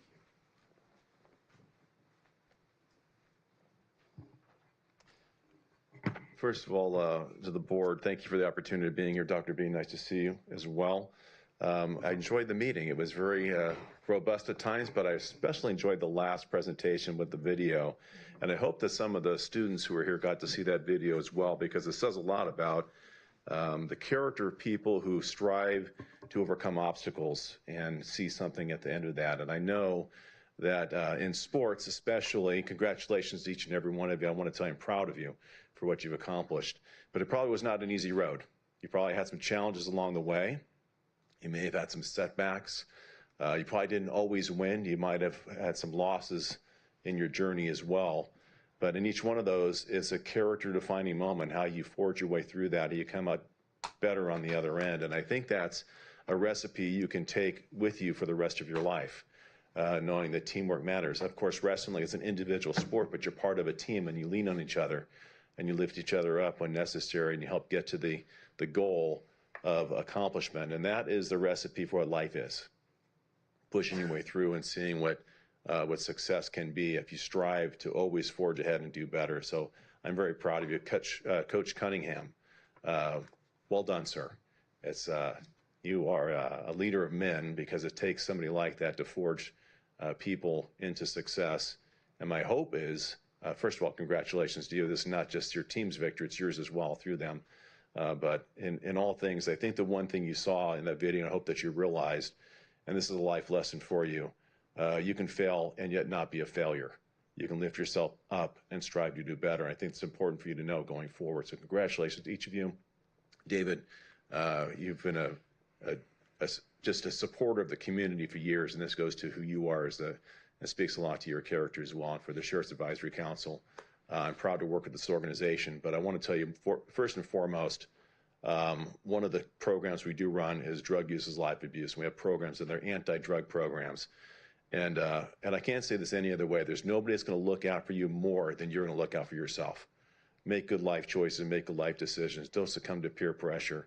The world is so large, and it's all yours to grab, and I think you saw a little bit of that in your success in the CIF championship. Very proud of you. Congratulations to each and every one of you, and wear those rings proudly. Thank you.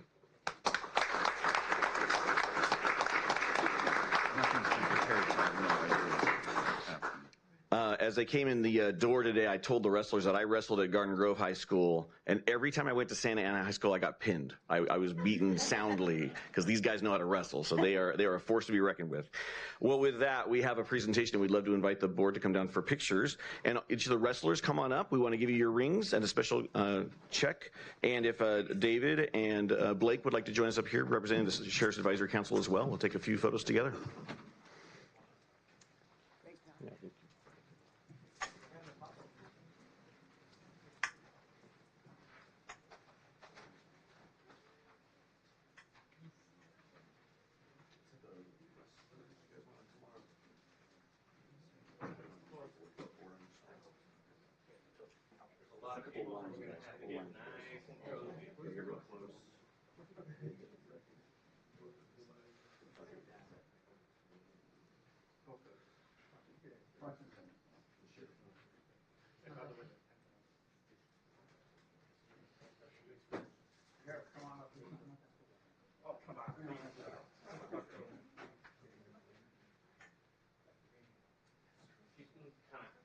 Curl in a little bit.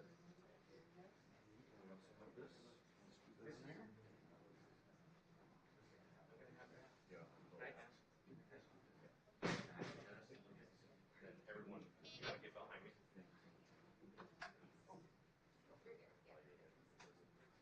All right, there we go. Dennis, yep, sorry guys. Yeah, why don't we do that, yeah. So the lower weights come down here. Everybody wants to clap above standing. Okay, yeah. Perfect.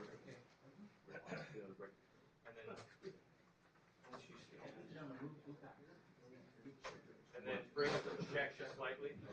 Or bring it in front here with the Hold on, give me 1 second. Yeah, thank you. Try to keep those. Do you want to kind of just hold the ring box so they can? Sorry. Okay, here we go. 1, 2, 3. 1, 2, 3.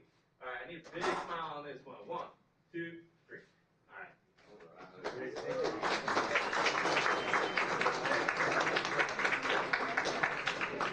Okay, gentlemen, we're going to give the rings now. So lower weights, 98, all the way to the heavyweights. Let's go in line. You're going to get your ring now. This is a public honor. Show how good you guys.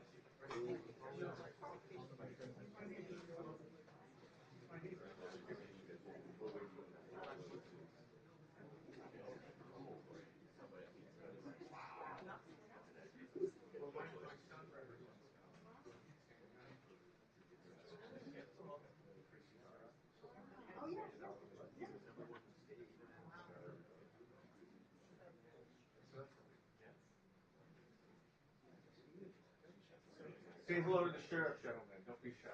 Please.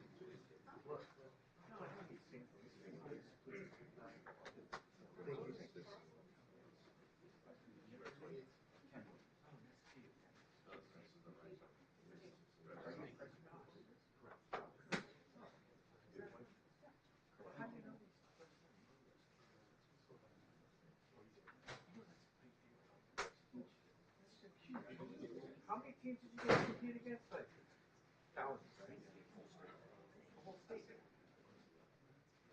How many? Thanks for coming. How many schools do you think were there? Thank you. Oh, there you are.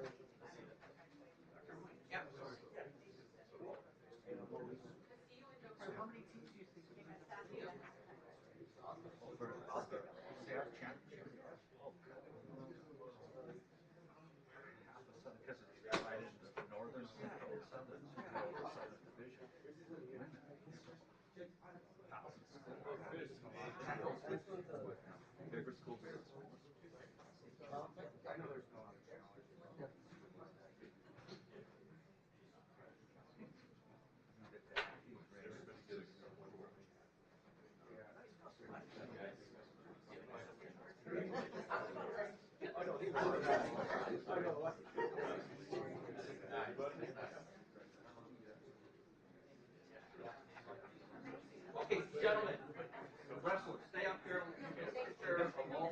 insert there. Now I'm going to take control here. Lower weights, get on your knees in the front. The higher middle weight.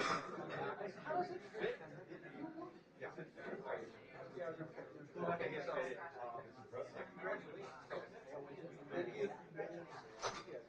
These are 98. That's our way forward. That's what it was about. Thank you for being here. Okay.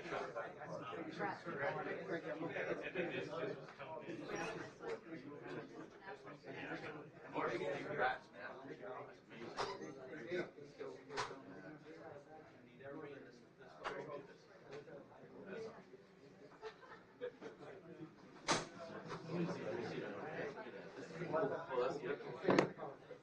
No. This is just the share. This is just for them.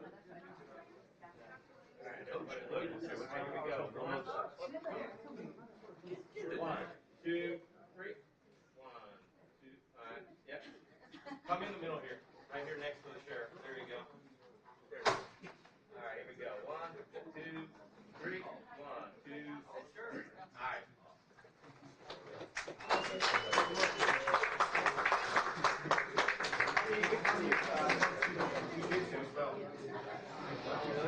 You got a great chance to grab some bar on. Yeah, my son's there.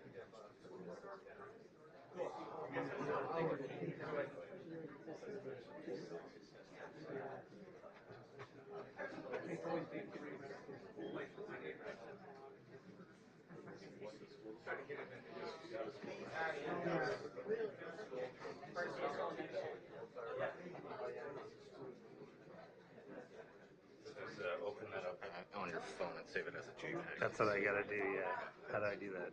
Save image?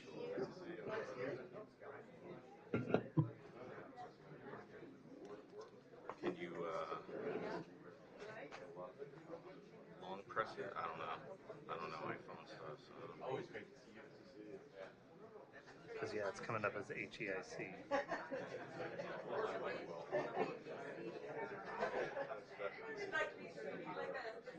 What if I do that? And then, yeah, and then share it.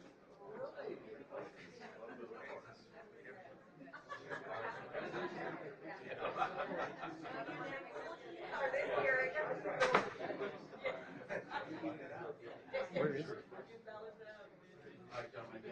Can you maybe send it to me? Okay. We'll come back to this in a minute.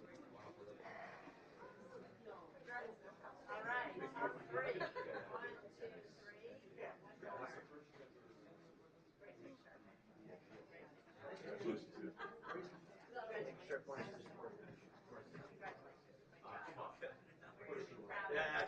Try to come in.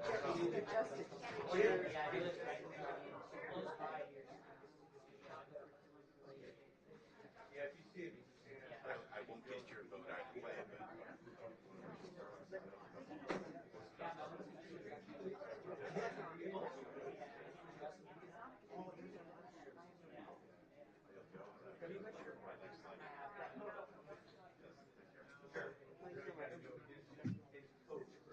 We don't have to go fast.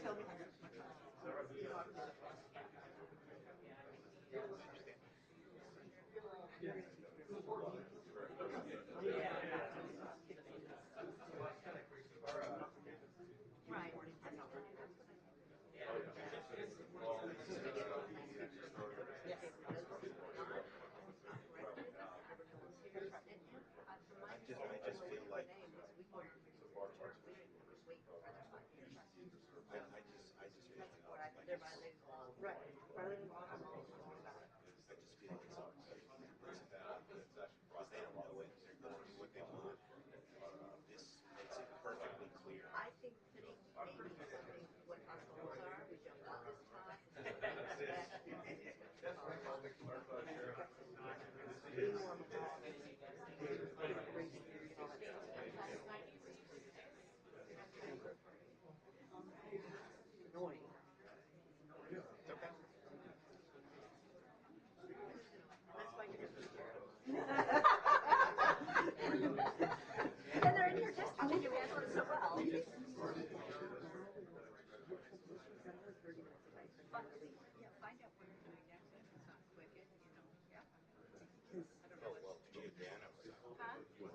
Yeah, I want to leave before that. This might be a great chance. He's helping with that, so he'll be in here back in a minute. There he is, Rick.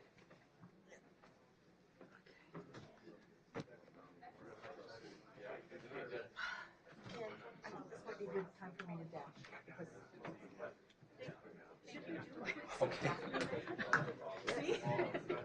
You never know when. We did not show Mr. Kim yesterday yet, so we need to do that.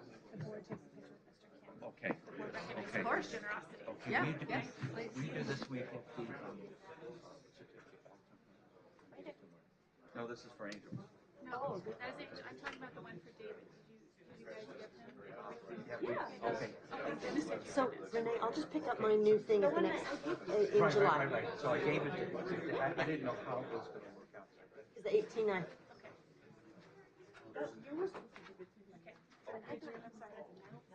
Oh, okay. Yeah, that was for David. Okay. July 7th. So I'll do that. Okay. Why? Lisa, we just have 2 more pictures. Oh. Is that okay? Yeah. Okay. I asked you, that's what I did. Oh.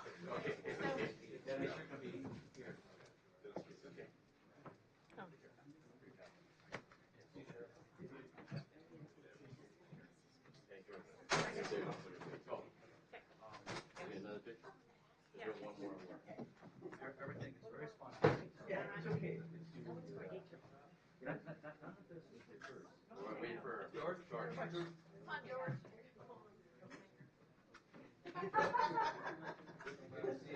We're going to recognize you pretty soon. Oh, sure. Well, we're just following up on that wonderful presentation. We're really grateful that David Kim made this possible. David Kim comes here as a member of the Sheriff's Advisory Council, but he's also the co-founder and managing partner for the BASCOM Group. And so we're really grateful to have community members like you, David, that recognize the importance of education for our students, but also sports, wrestling, all of the good things that come along with those co-curricular activities that make learning really exciting for the kids too. So we're glad you're here. Thank you very much. Thank you for the privilege. And on behalf of the board, Mr. Kim, we want to give you the certificate of appreciation for what your organization does and what you deserve. Thank you. Thank you very much. Thank you. Okay, we're going to get some photos, so thank you. Dr. Bean, over there. Yep, he's good. All right, here we go. 1, 2, 3. 1, 2, 3. And one last one. 1, 2, 3. Very good. Concept or little Yes.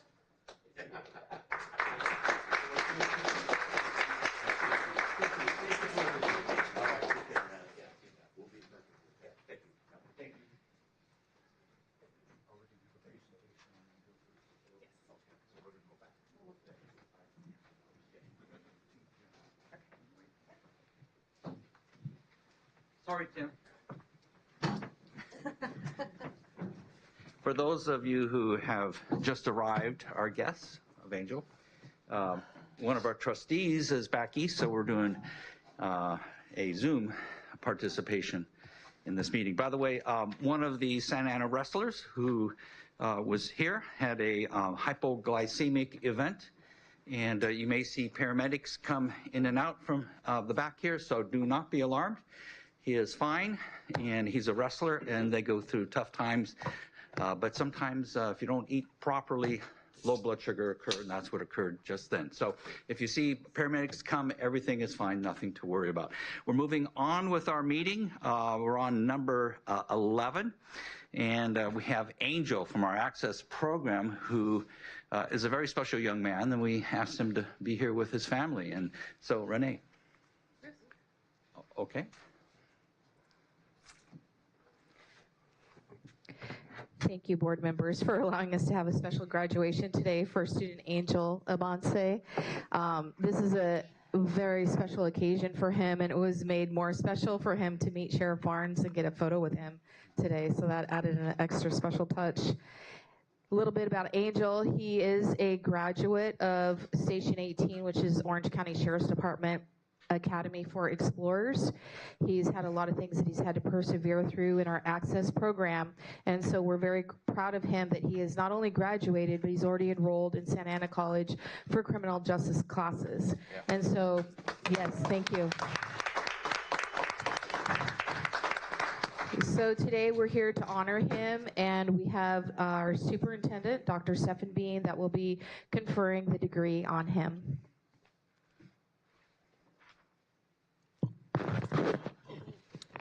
It is a privilege and honor for me to certify on behalf of Orange County Department of Education that this student has met all the requirements for graduation as set forth by the governing board in the state of California.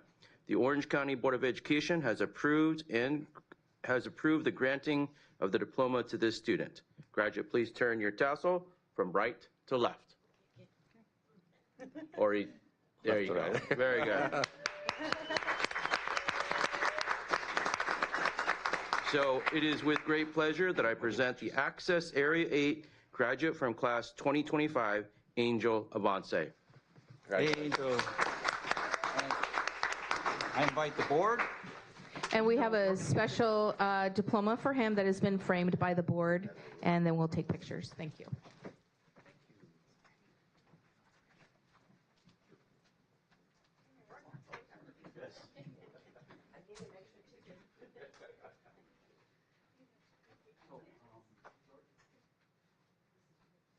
So on behalf of Dr. Bean and the board, we want to present this framed diploma for Angel. What a special day this is for him. Simply who we're proud of. He's a future Orange County Sheriff Deputy. Where's Sheriff Barnes? You gone? Okay. Okay, here we go. 1, 2, 3. 1, 2, 3. Give a bigger smile. Come on, Angel. I know you can do it. All right, 1, 2, 3. All right. Very special for the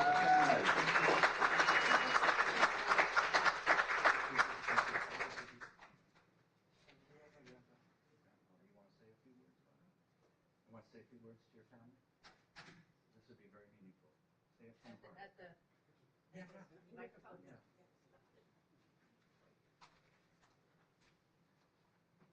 Say it from your heart.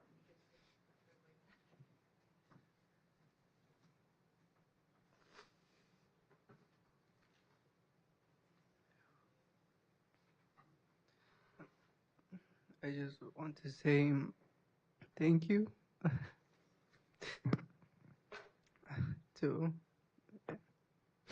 my whole family that supported me, and I'm very grateful that I made it this far, and to my grandpa that passed away.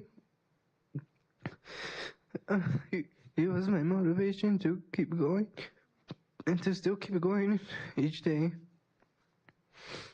And I miss him and I love him. And thanks to him, I'm here today, graduating. And yeah, thank you everyone for being here.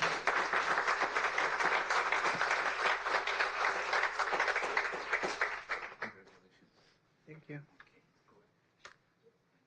Shake everybody's hand.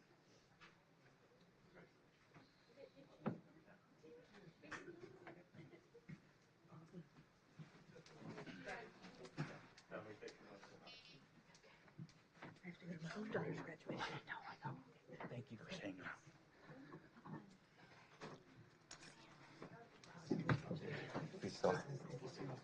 So proud of him. So proud of him. So proud of him. All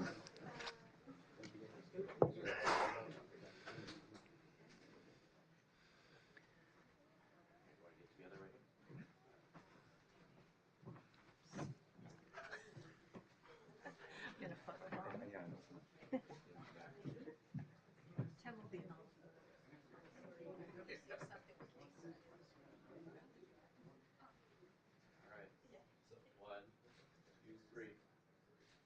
All right. 1,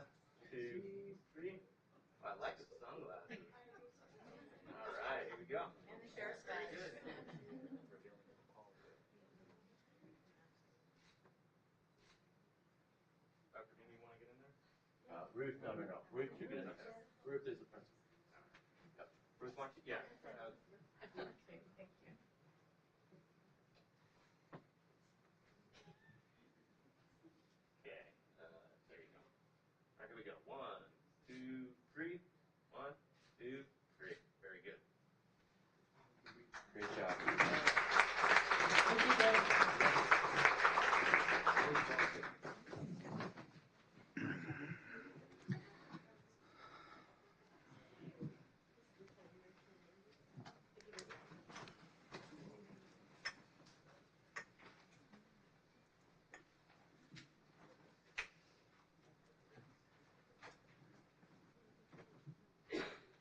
His mother? You think that's his mom? I know. Huh? We're going fast. We should get here by 5:30. I want to beat whoever said we're going to go after. Greg came up to us and said there's a bet if you're going to finish before 5:30. Okay. Angel and Angel's family, thank you for being here. It's the first time in my 30 years we were able to honor somebody like this, but the caliber of integrity and your personality and your character is very important. We acknowledge that. The fact that you broke down and shared your feelings and your emotions in public was very touching. I was very close to crying, but I have to carry on this meeting. But I want to thank you for exposing the tenderness of life and the fragile nature of our humanity. Thank you so much. And thank you for his family for being here. Dr. Williams, can I raise maybe an agenda suggestion? We do a lot of things annually, like the art contest and the essay contest. Why don't we do an in-person graduation every June? We actually have multiple in-person graduations Well, that you're yeah, invited okay. to. Right. I mean, an in-person graduation that's, at the Board of Ed. Let's consider that. Talk about that. Good suggestion. Okay, so at this time in our meeting, for our guests who are here, we're going to get into the really boring stuff now. It's all about budget next. And so this may be a good time if you want to leave, unless you want to listen. Our good David Giordano has to follow up on this very special moment. It's a hard act to follow, but it's a dry subject material. But I want to thank you guys for being here. So I'll give you about a minute if you want to scoot on out. But we have a public meeting we got to do. So thank you guys for coming. Angel, congratulations.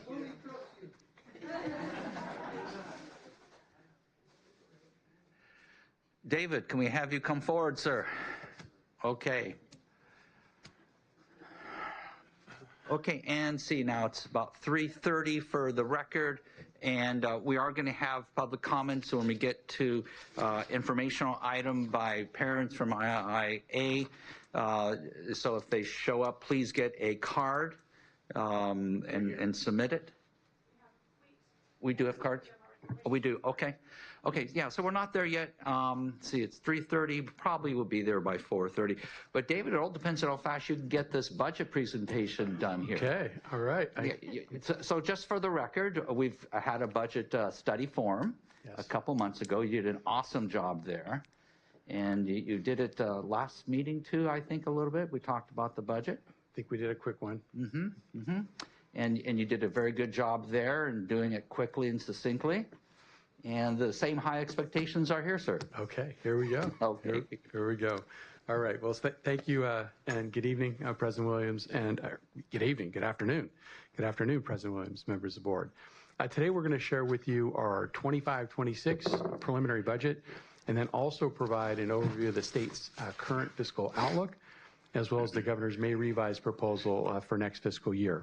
The preliminary budget represents our initial plan for the upcoming fiscal year, and it also incorporates all the key provisions of the governor's May revised proposal.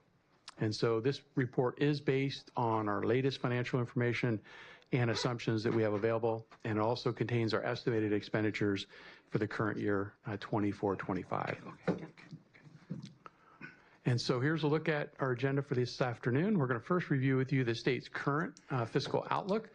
We're also going to take a look at the governor's May revised proposal for next year, followed by a review of our preliminary budget for fiscal year 25-26 and our multi-year projection as well. We're going to talk a little bit about some of the key budget challenges that we face moving forward, and then next steps in the budgeting process. And so here's a look at the state's current fiscal outlook.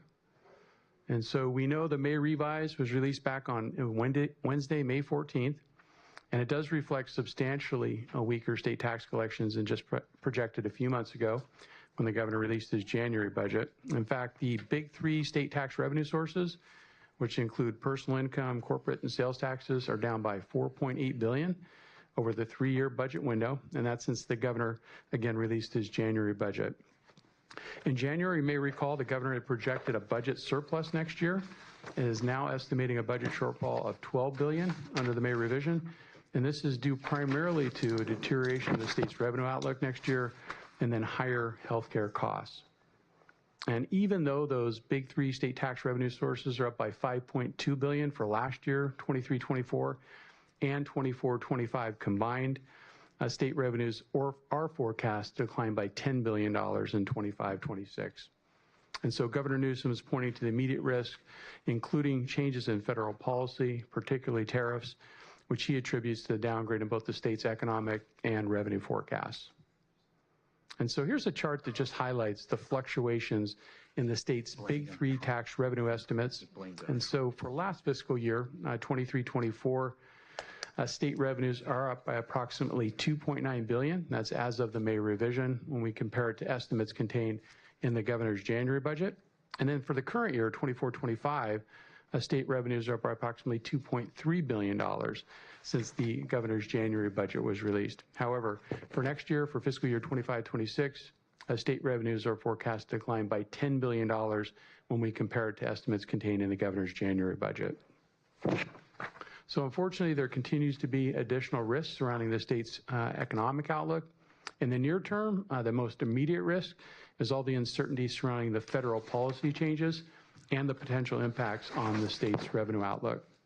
California's GDP growth is projected to slow in a similar pattern consistent with the national level, while the state's unemployment rate, which is currently ranked 4th worst in the nation, is forecast to increase in the budget year. On a similar note, stock market volatility, the tax extensions related to LA wildfires, and then the deficits on the non-Prop 98 side of the budget will place additional pressure on the state for the resources that are needed to fund educational priorities. So here's a glance at the governor's May revised proposal for 25-26. The good news is, despite the significant decline in projected state revenues and the additional drop in the Prop 98 guarantee of $4.6 billion since January, the governor is proposing to protect K-12 education programs and provide a statutory COLA of 2.3% for next year. And then that COLA would apply to our LCFF funding and then certain categorical programs that remain funded outside the LCFF, including our largest program, our categorical program, special education, a child nutrition program, mandate block grant, and our foster youth programs. However, on the non-Prop 98 side of the budget, the governor is proposing significant budget reductions. And this is primarily to the health and human services programs, including Medi-Cal, the foreclosure intervention protection program, and homeless housing assistance. Also, the May revision does maintain the governor's key K-12 education proposals that were included in his January budget, including the proposal to lay full appropriation of the 24-25 minimum guarantee by $1.3 billion. And we're going to talk about that here on the next slide. And so here's a look at the Prop 98 minimum guarantee for the current year, 24-25. It is down $250 million since January. As you can see from this chart, the governor has maintained his January budget proposal to appropriate less than the minimum guarantee for the current year. Based on the revenue estimates that are included in the May revision, the minimum guarantee is calculated at $118.9 billion. However, the governor is proposing to appropriate the guarantee at only $117.6 billion, or about $1.3 billion less than the required amount for the current year. The governor cited some inherent risks in his state revenue projections and states that if those revenues do materialize, funds would be owed to Prop 98 as settle up or one-time monies in 25-26.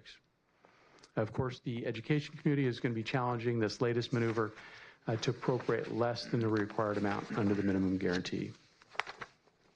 And so here's a look at the Prop 98 minimum guarantee for next year. This is 25-26. And so due to that significant decline in projected state revenues, the governor estimates the guarantee is down $4.3 billion. That's down from $118.9 billion in January to $114.6 billion under the May revision for next fiscal year. And so this chart just highlights some of the key changes between the governor's January budget proposal and his May revise. And as we shared earlier in the presentation, the Prop 98 minimum guarantee is forecast to decline by $4.6 billion over that 3-year budget window, and that's below the estimates contained in his January budget. The slide also highlights the modest decrease in the statutory COLA for next fiscal year, 25-26. It's down from 2.43% projected back in January to 2.3% under the May revision. It's also important to note the governor is planning to fully deplete the Prop 98 reserve account in 25-26. However, he does plan to maintain $11.2 billion in the state's rainy day fund. Next, we're just going to talk about some of the key changes since the board approved our second annual report back in early March. And so in this chart, you can see the cost of living adjustments, as well as the CalSTRS and CalPERS employer contribution rate estimates for each of the next 2 fiscal years. And so in addition to the modest decrease in the statutory COLA for next year, 25-26, the projected COLA in 26-27 has also been revised down from 3.52% in January to 3.02% as of the May revision. Regarding the CalPERS employer contribution rate estimate for next year, 25-26, the rate did decrease from 27.4% in January to 26.81% in May. Likewise, the CalPERS employer contribution rate estimate is also forecast to decrease next in 26-27 as well. And you'll note there are no changes currently proposed to the CalSTRS employer contribution rates, which are forecast to remain the same at 19.1% in the current and then 2 subsequent years as well. And so this slide just highlights the changes in our estimated average daily attendance. These are ADA projections since we last reported to you back in March. And so for the current fiscal year, 24-25, you can see that our projected ADA has been revised down by 24 students since second interim. And then on a similar note, you'll notice our projected ADA has also been revised down slightly each of the next couple of years. Next, we're just going to talk about some of the key budget assumptions that we use to build our preliminary budget. And so you'll notice here we've got the current year, 24-25 included, and the 2 subsequent years as well. And so if you're to, again, taking a look at the budget book, if you're to drill down and take a look at those salary line items, you would see the increased costs reflected for the negotiated settlements with our certificated and our classified bargaining groups. You'd also see the increased costs reflected for the maintenance study that was recently completed, as well as increased costs for step and column.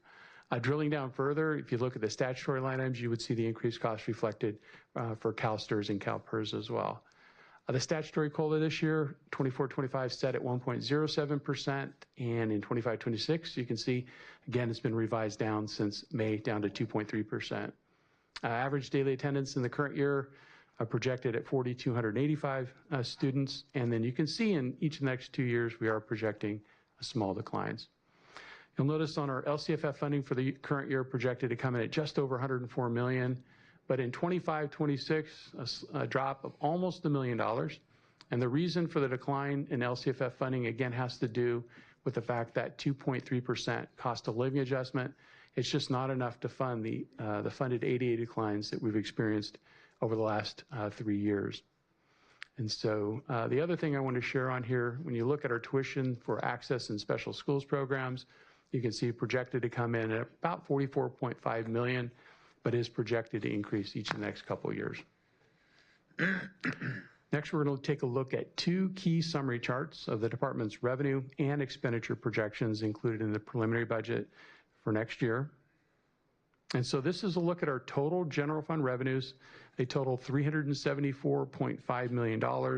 Of that, Our local revenues make up $176.1 million, or about 47% of our total general fund revenues. Our LCFF funding sources make up $140.8 million, or 37.6%. State revenues coming in at $41.7 million, or 11.1%.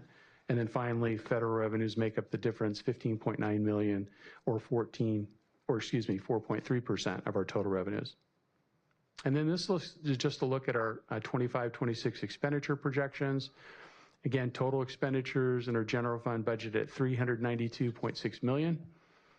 If you were to add up all of our salaries, certificated, classified, employee benefits, it represents about 56% of our total operating budget.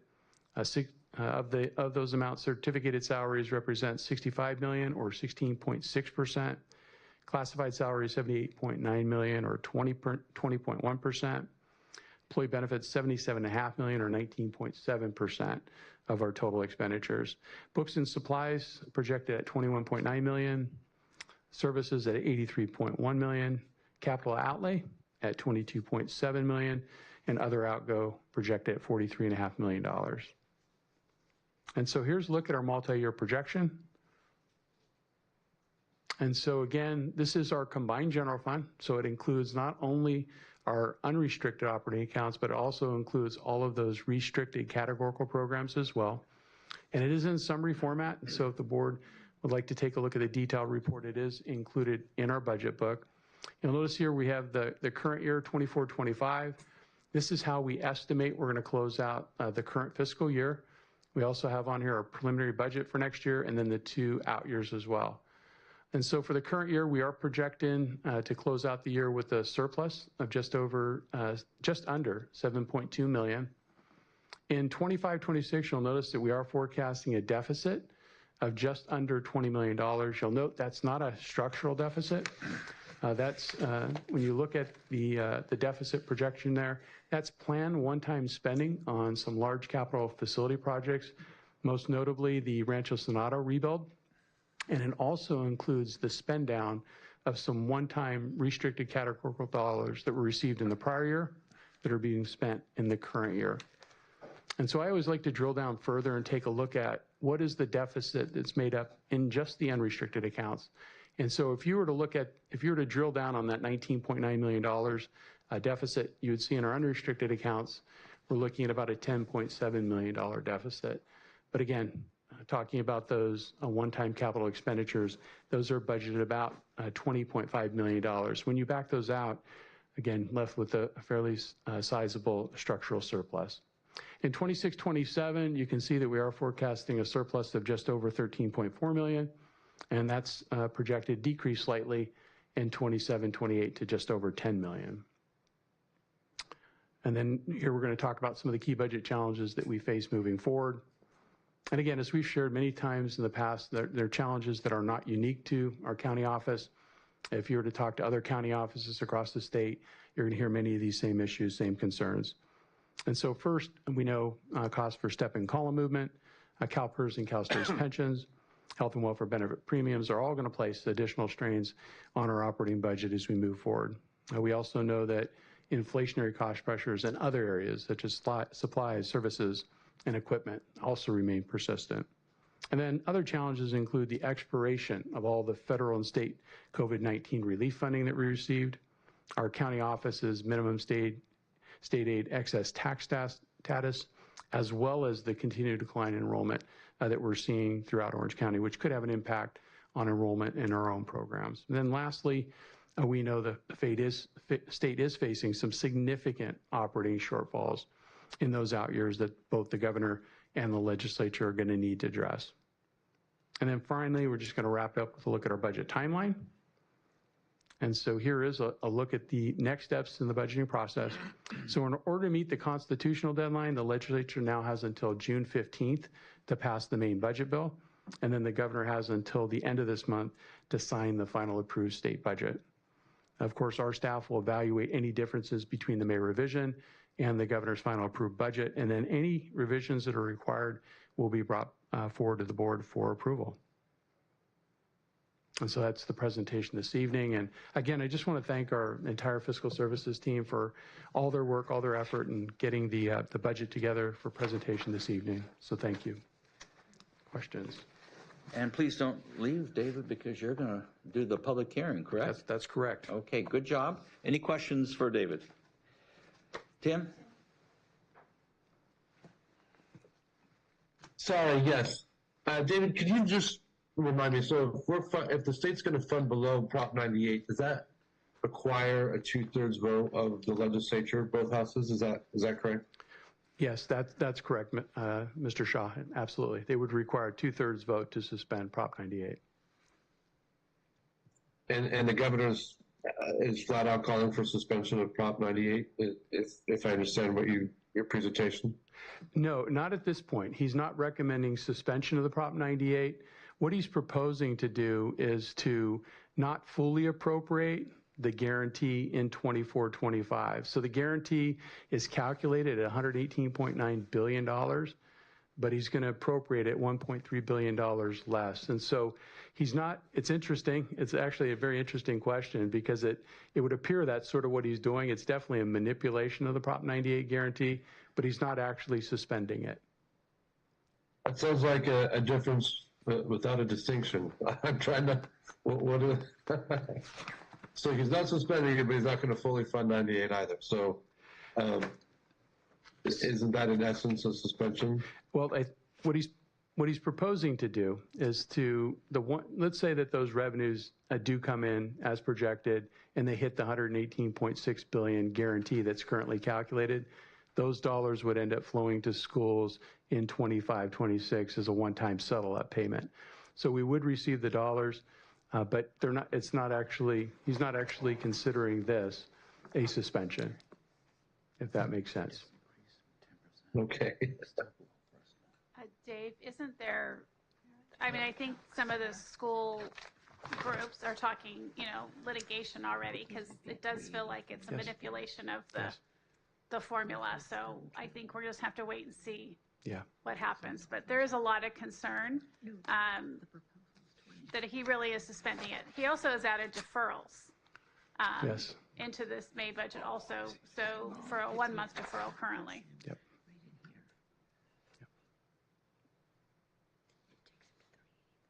I just remember when I worked for the governor and the state legislature during tough economic times, and when they're even talking about suspending 98, it seemed that we had riots in the streets. So I'm just curious if I haven't heard a whole lot of consternation about this out in the public yet. So just curious. It's a good question. Good point. Okay. No further questions? You want to do the public? Yes. All right. Well, again, thank you for allowing the superintendent to conduct this public hearing for input on the department's 25-26 preliminary budget. And this time, I'd like to open the public hearing and ask Ms. Hendrick if we have any public comments. I have none. Okay. Hearing no public comments, the hearing is now closed. Very good. Thank you, David. Again, well done. Appreciate all of the updates and the details that you provided. We will see what happens to California's budget. Moving on the agenda to number 19, I have a motion for superintendent's salary. Yes, I'd like to make a motion to increase the superintendent's salary by 10% and increase his auto allowance to $20,000, thereby putting him up in the higher margin, not at the top, but in the higher. He's been an outstanding superintendent, really truly outstanding. We're just under a year. And when would the next evaluation come up? So the board did give him the 2% COLA. I misspoke last time in October, but he doesn't really have a formal evaluation. Okay. So maybe we could relook again in 6 months. Would that seem reasonable to the board to go with the 10%, the $20,000 mileage, because we know he's traveling and he needs that, and then relook in 6 months? Okay, so the motion is on item 19, excuse me, on item number 20, your motion is to increase the base salary by 10%, and because he's traveling so much, increasing the allowance to $20,000. Yes. Okay. Yes. And that would be a total of $384,000, just putting him in between Fresno there and San Diego. And then I'd like to take another look in 6 months and see if we wanted to maybe do the additional 5% or Okay. if that So. is agreeable. Sure. So just to reiterate, the motion is to increase base salary by 10% and vehicle allowance to 20, and to reevaluate that in 6 months. Is that correct? Okay. George, would like to second that? I'll second it. Sure. Okay. Let's go on to discussion. I'm in support of that. I think that's reasonable. I think he could probably go higher, but he needs to buy me an ice cream sometimes when we go out for a meal. I'm just kidding. I think that is. Put that on a 700, Form 700. Okay. I'm just kidding. So I think that's reasonable to me. I mean, first off, Dr. Bean, I can tell you, you've been here now, we're going on a year, and I was here since August of 22, and you have completely transformed this department for the better. And I say that unequivocally and without reservation. This place is a better place because of you. If you feel that the vehicle, I know you probably drive a special car or something it's equipped. Yeah. It's equipped. Yeah. If you feel that vehicle allowance is something that you need, I'm very willing to support that. It is. Okay. So you don't get reimbursed like per miles, like it's just a car allowance and you don't submit like a monthly mileage thing, Dr. Bean? That's correct. So our policy is for cabinet and the superintendent, they don't receive any mileage reimbursement within the county. If he goes outside of the county lines, he would get reimbursed at the IRS rate, which he does drive considerably to, Sacramento and further things. And so, but he does a lot of driving and wear and tear on his car. But can I just clarify one thing for the motion? Yes. Is the effective date July 1st? If you can just clarify what you want the date to be. What is today? I'd be okay with June 1st, but since today is June 2nd, so can we go with June 1st? I'm going to defer to legal counsel. Renee, when is typically how we do this? We vote on June 2nd. When to take retroactive? You can make it effect? retroactive. One yes. day. Oh, okay. Okay, so I'll make the motion as a subsidiary motion to make this retroactive to yesterday, June 1st. Okay. So all those in favor of the subsidiary? Aye. Aye. Do we have to do Oh, roll call? roll call. Yeah. Trustee Valdez? Yes. Trustee Barkey? Yes. Trustee Williams? Yes. Trustee Shaw? Yes. Trustee Sparks? And for the record, Trustee Sparks is not here. That subsidiary motion is passed. Now we're going to go to the main motion. We have a motion and a second, and this will be roll call vote. Trustee Valdez? Yes. Trustee Barkey? Yes. Trustee Williams? Yes. Trustee Shaw? Yes. And Trustee Sparks? Okay, motion passes 401.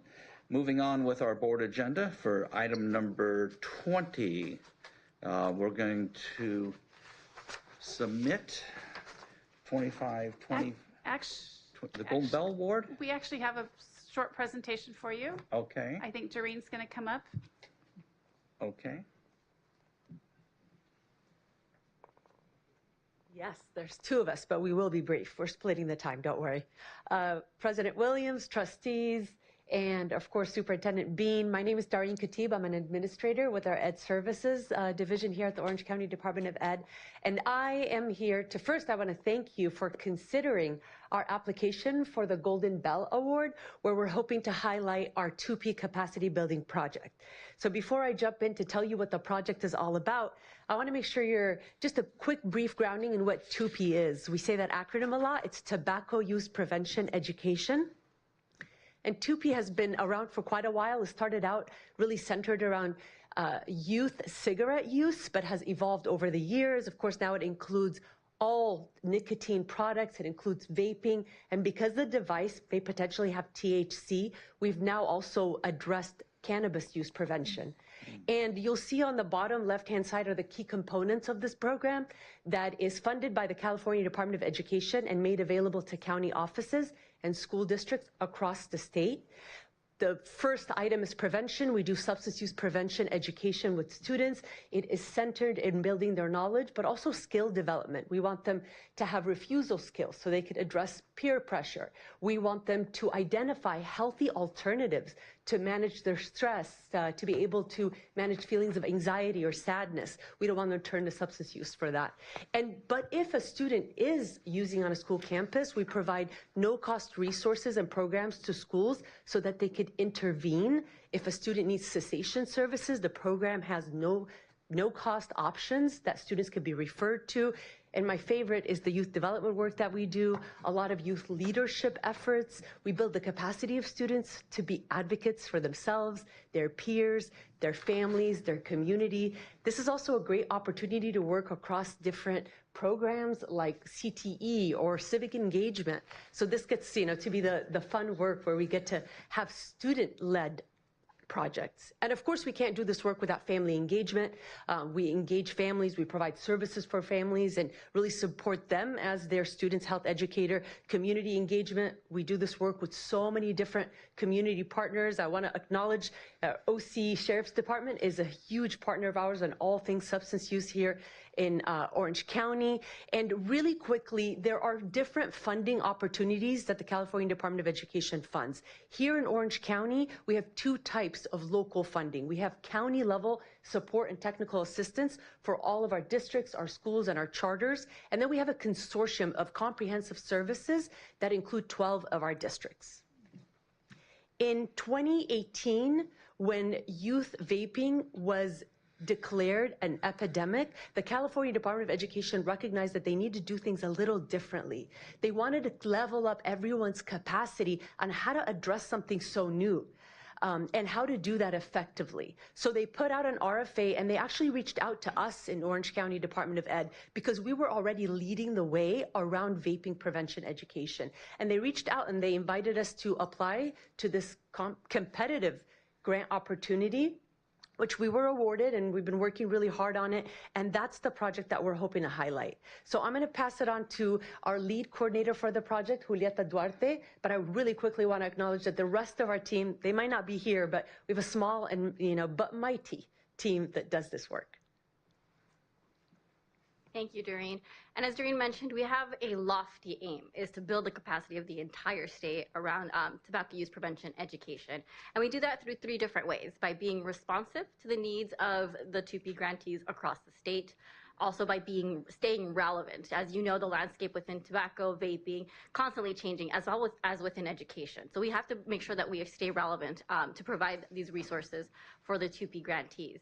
And last but not least, we do this through relationship building. And not just relationship building, but really building a community of support for 2P grantees across the state to make sure that we are breaking down those barriers and those silos, and that our collective impact is really coming through in that community of support. So how do we stay responsive to the 2P community? With resources, professional development, and technical assistance. Some of the resources that we provide are a Canvas platform that anyone can access online.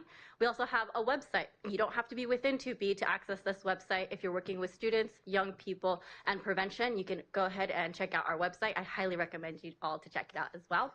We also have turnkey materials. We know educators are very busy, so they need something that they can grab, go, customize, and run with. So we provide those materials for them as well. As far as professional development and technical assistance, we do one-on-one coaching and support for all 2P grantees across the state. I do want to recognize that out of 58 counties in the state, we have reached or have 57 counties have accessed or participated in one of our offerings that we provide with the capacity building project, which means we've had over almost 2,000 2P connections between our course enrollment on Canvas, our professional learning opportunities, or our one-on-one coaching.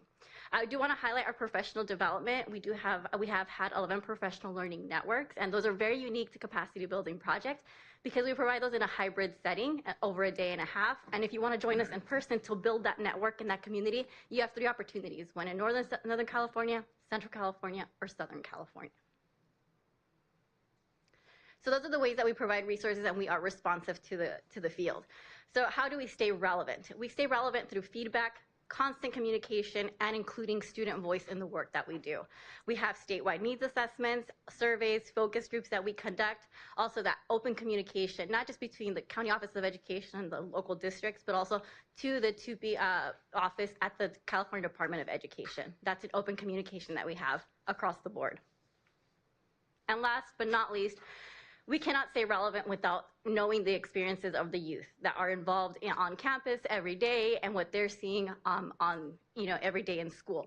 So we create a TUPE Youth Advisory Board. These are high school students who are nominated by TUPE advisors to really guide the project as well. They gather data and analyze, and they also have the opportunity to present at professional convenings, including the last 3 years at a Stanford conference.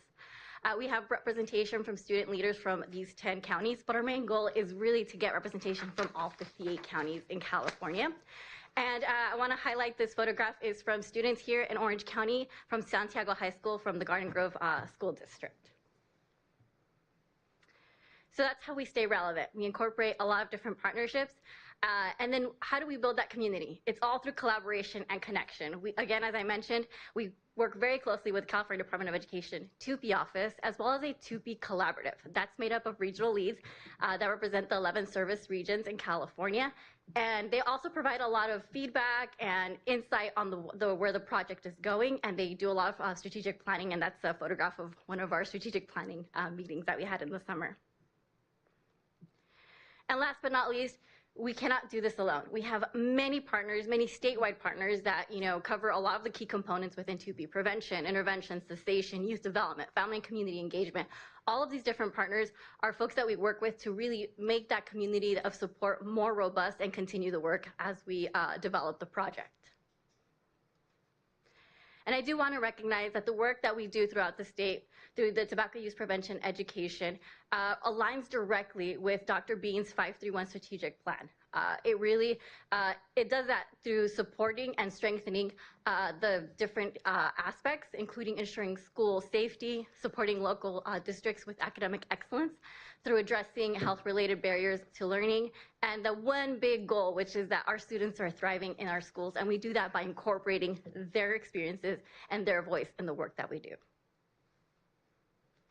I want to thank you so much for your time. If you scan that QR code with your smartphone, you are taken directly to a technically one-page, it's front and back, fact sheet about the capacity building project and the resources that we have to offer. We're happy to answer any of your questions. Our goal, we're hoping that you would approve our application for the Golden Bell Award. Wonderful. Impressive. You both are very articulate and energetic. We can feel your energy. It's very visceral. Well done presentation. Renee, if you can help me out here. So this is an action item, correct? It is. In order for us, one of the new guidelines for the Golden Bell is the board must approve of our submission into that. I'd love to make a motion to approve their submission. Okay. I second. Okay, so I see. Thank you. I support the original motion by Trustee Barkey and seconded by Trustee Valdez. And I want to give a round to the trustees. Tim, if you had any questions out there. Questions? I think it's great. We teach young people to avoid tobacco and those things. Turns out we only get one body from God, so you should take care of it. Wonderful. And again, this is a program we've had here historically, at least for 2 or 3 decades now. Yeah, I think the TUPE program started in 1989. Yes. Wow. So we've had, it has grown and evolved significantly. Yeah. Absolutely. Yeah. That's a long time. It is definitely a long time. Well, thank you for leading it and guiding it and nurturing it, both of you. So we have a motion, a second, barring no further discussion. Roll call? Trustee Valdez? Yes. Trustee Barkey? Yes. Trustee Williams? Yes. Trustee Shaw? Yes. And Trustee Sparks absent.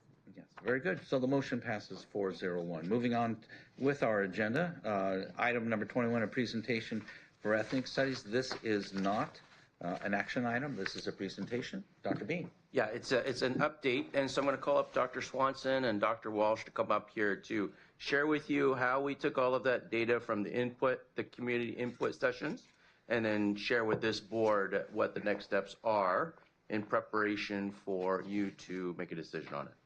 All right? So thank you. Good afternoon, Superintendent Bean, Board President Williams, members of the board, members of the audience. It's a pleasure to be here on a Monday afternoon this time. So we're glad to be here to provide you with an update. As you'll recall, I'm Jonathan Swanson. I'm the Executive Director of our Curriculum Instruction and Academic Enrichment Unit. And with me, I have Trish Walsh, our Senior Administrator over the Humanities team. And we don't have slides today because our presentation is actually pretty brief. We want to review some of the data that we've received in terms of numbers related to the public feedback portion. If you'll recall, we were here approximately 2 months ago at the opening of our public review for the Ethnic Studies curriculum. It was a 30-day period that ended on May 2nd. And so at the time, we actually asked and basically explained that we were going to need some time between May 2nd and future board meetings to do some edits to the curriculum. So we're here today to provide you with a little bit of an overview of what that is. And with that, I'll pass it over to Trish.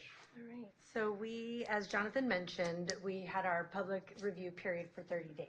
So we had the opportunity for folks to either solicit the electronic version of the draft course outline, or they could actually go in person over to the access offices at the Argosy campus and also check out the hard copy of the draft course outline in either English or Spanish. So lots of different ways to not only access the course materials, but also to share feedback. So the main way that folks were able to give feedback was via Google form that was embedded directly in a website. So that was easily accessible by QR code. They could also leave handwritten feedback at the Argosy office. And the draft course outline was also shared even at different meetings that were held by Access, such as DLAC or the Curriculum Collaborative. So lots of different opportunities. So of the feedback that was requested via email, there were 177 instances requested. So that draft was shared out electronically with those folks. We had 41 instances of feedback that we received electronically. So those were all in a spreadsheet, and then we took that upon ourselves to just kind of categorize it, just kind of sort through. We were able to read through all of it, but then we categorized it as well for our own information. So the way that broke down, there were 10 instances of just general positive feedback, nothing specific. And then there were 11 instances of corrective feedback. So 6 of those were corrective, meaning they wanted the course outline to appear a little bit more liberal. And 5 of them were corrective, wanting the draft course outline to appear a little bit more conservative. There were 6 instances of feedback that were just minor edits, just little additions or things that people wanted to see. And then there were 14 instances that were not connected to the draft course outline. They were just some random comments and things like that. So really good opportunity to gather a lot of general feedback from a lot of different sources. Obviously, the writing team was able to give feedback throughout the process, but we were able to convene the writing team after the public feedback closed. And so we met with the team for a full day at that point. We reviewed the feedback, and then we were able to take action steps and determine what changes, refinements, additions we wanted to make to the draft course outline to really be reflective of the work that the writing team had been doing for the past 9 months or so, as well as the feedback that had been shared via board members and the public. If I can also speak in that process, taking the feedback and then making edits and revisions based on that feedback could obviously be an insurmountable task. And so what this team did was use artificial intelligence. Artificial intelligence is very objective. So what we asked it to do was take AB 101, the Ethnic Studies curriculum, as well as the California Model Ethnic Studies framework, as well as our framework, and all of the public feedback. And we put that all together in an AI engine, saying that we wanted a very objective curriculum that would uplift communities and meet the needs of pretty much everybody right in the center. And so the red line version that this board will be getting at before the next meeting, you'll be able to review with those input. not everybody on the conservative viewpoints were happy. Not everybody on the Democratic viewpoint were happy as well. That wasn't our intention was not to make it one way or the other. Our intention was to make it fair and balanced. And that's what we asked artificial intelligence, along with all the writers and of course the leaders here, to analyze. And I think that we'll all be happy with the output of what we see. Yeah, just a couple more things to add on the data that we have. We were really thrilled to see the amount of interaction and engagement with the content. Having 177 requests for the content is a pretty big number, and 41 pieces of feedback. If you've been involved in any public review of curriculum selection at a district level, it's usually not that high. So I want to thank the media team and the work that they did of getting the word out there. And then one more quick thing, and then we're happy to take any questions, is once we're able to approve, we'll have the curriculum to you shortly, as Dr. Bean shared. As you'll remember, we'll be putting it up on UC Doorways, so it'll be accessible beyond here in Orange County. We'll have it on Canvas, which is a learning management system that a lot of different schools and districts use, so that's another way to share it. Certainly we'll be dealing with materials, and then finally teacher training, of course. But ultimately we're trying to get through this. This year is generally a pilot year for a lot of districts, and so we want to have everything in place definitely heading into next summer, so we're ready to go.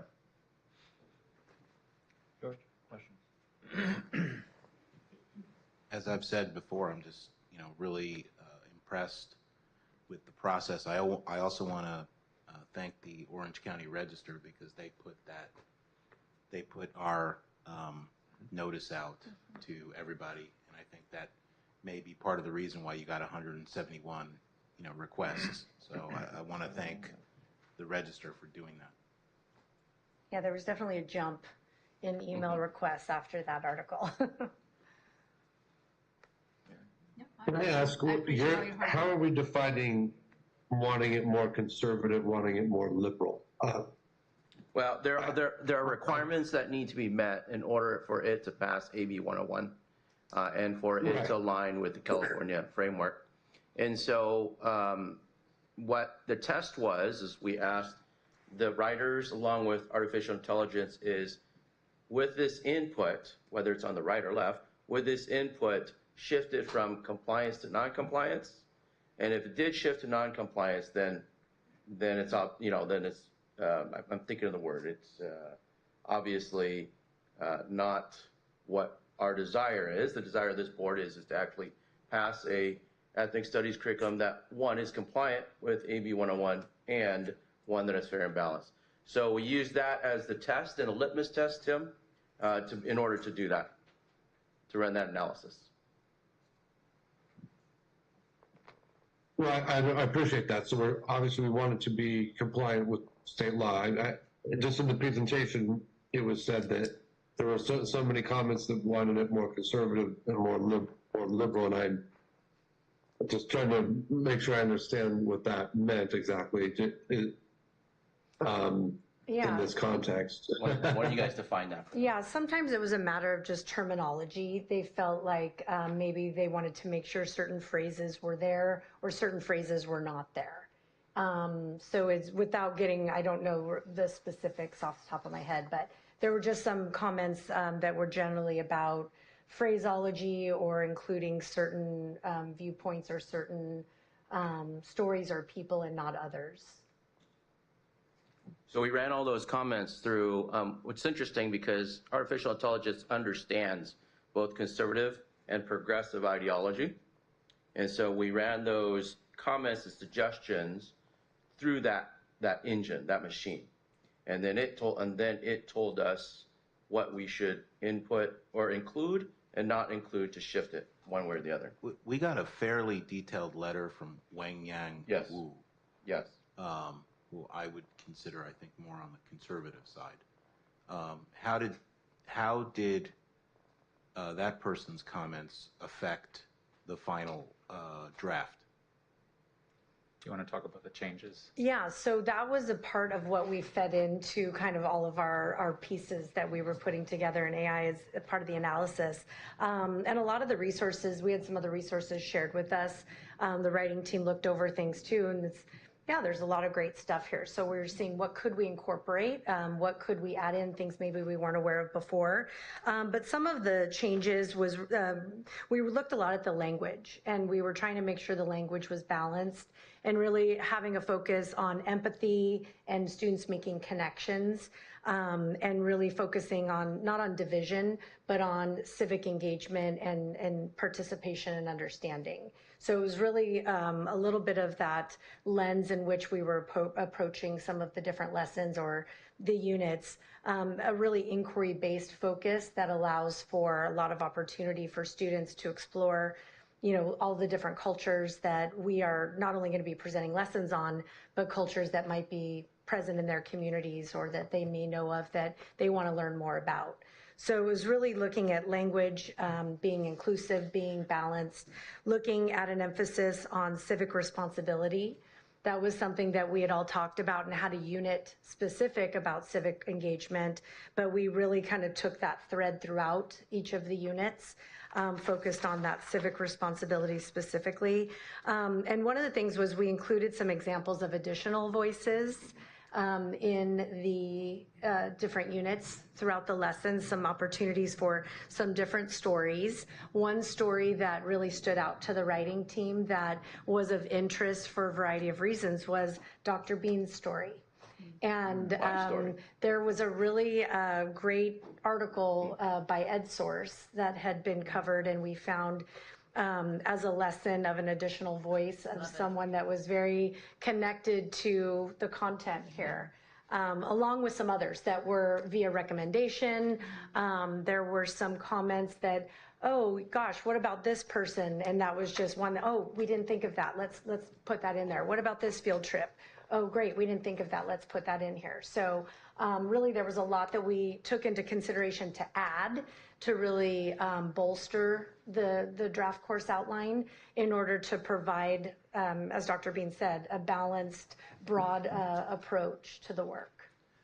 When you receive the draft, you'll see basically everything. It'll be annotated in red basically of what's been added or changed in the curriculum. So you'll specifically see what language has been added. You'll see some pretty extensive shifts in the language itself on the description within the unit lessons, as well as some additional resources that have been added as links too.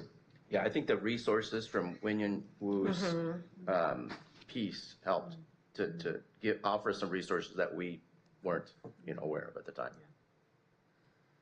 And part of our discussion, Dr. Bean, was when all this information was fed into the AI computer software, it originally came, if you look at the political ideology and spectrum on the left, but after all the changes, still meeting all of the state requirements from the law, it moved it in the center. Correct. Right. Yeah. So I think that's good. I want to thank both of you for taking on this project and working so diligently and hard.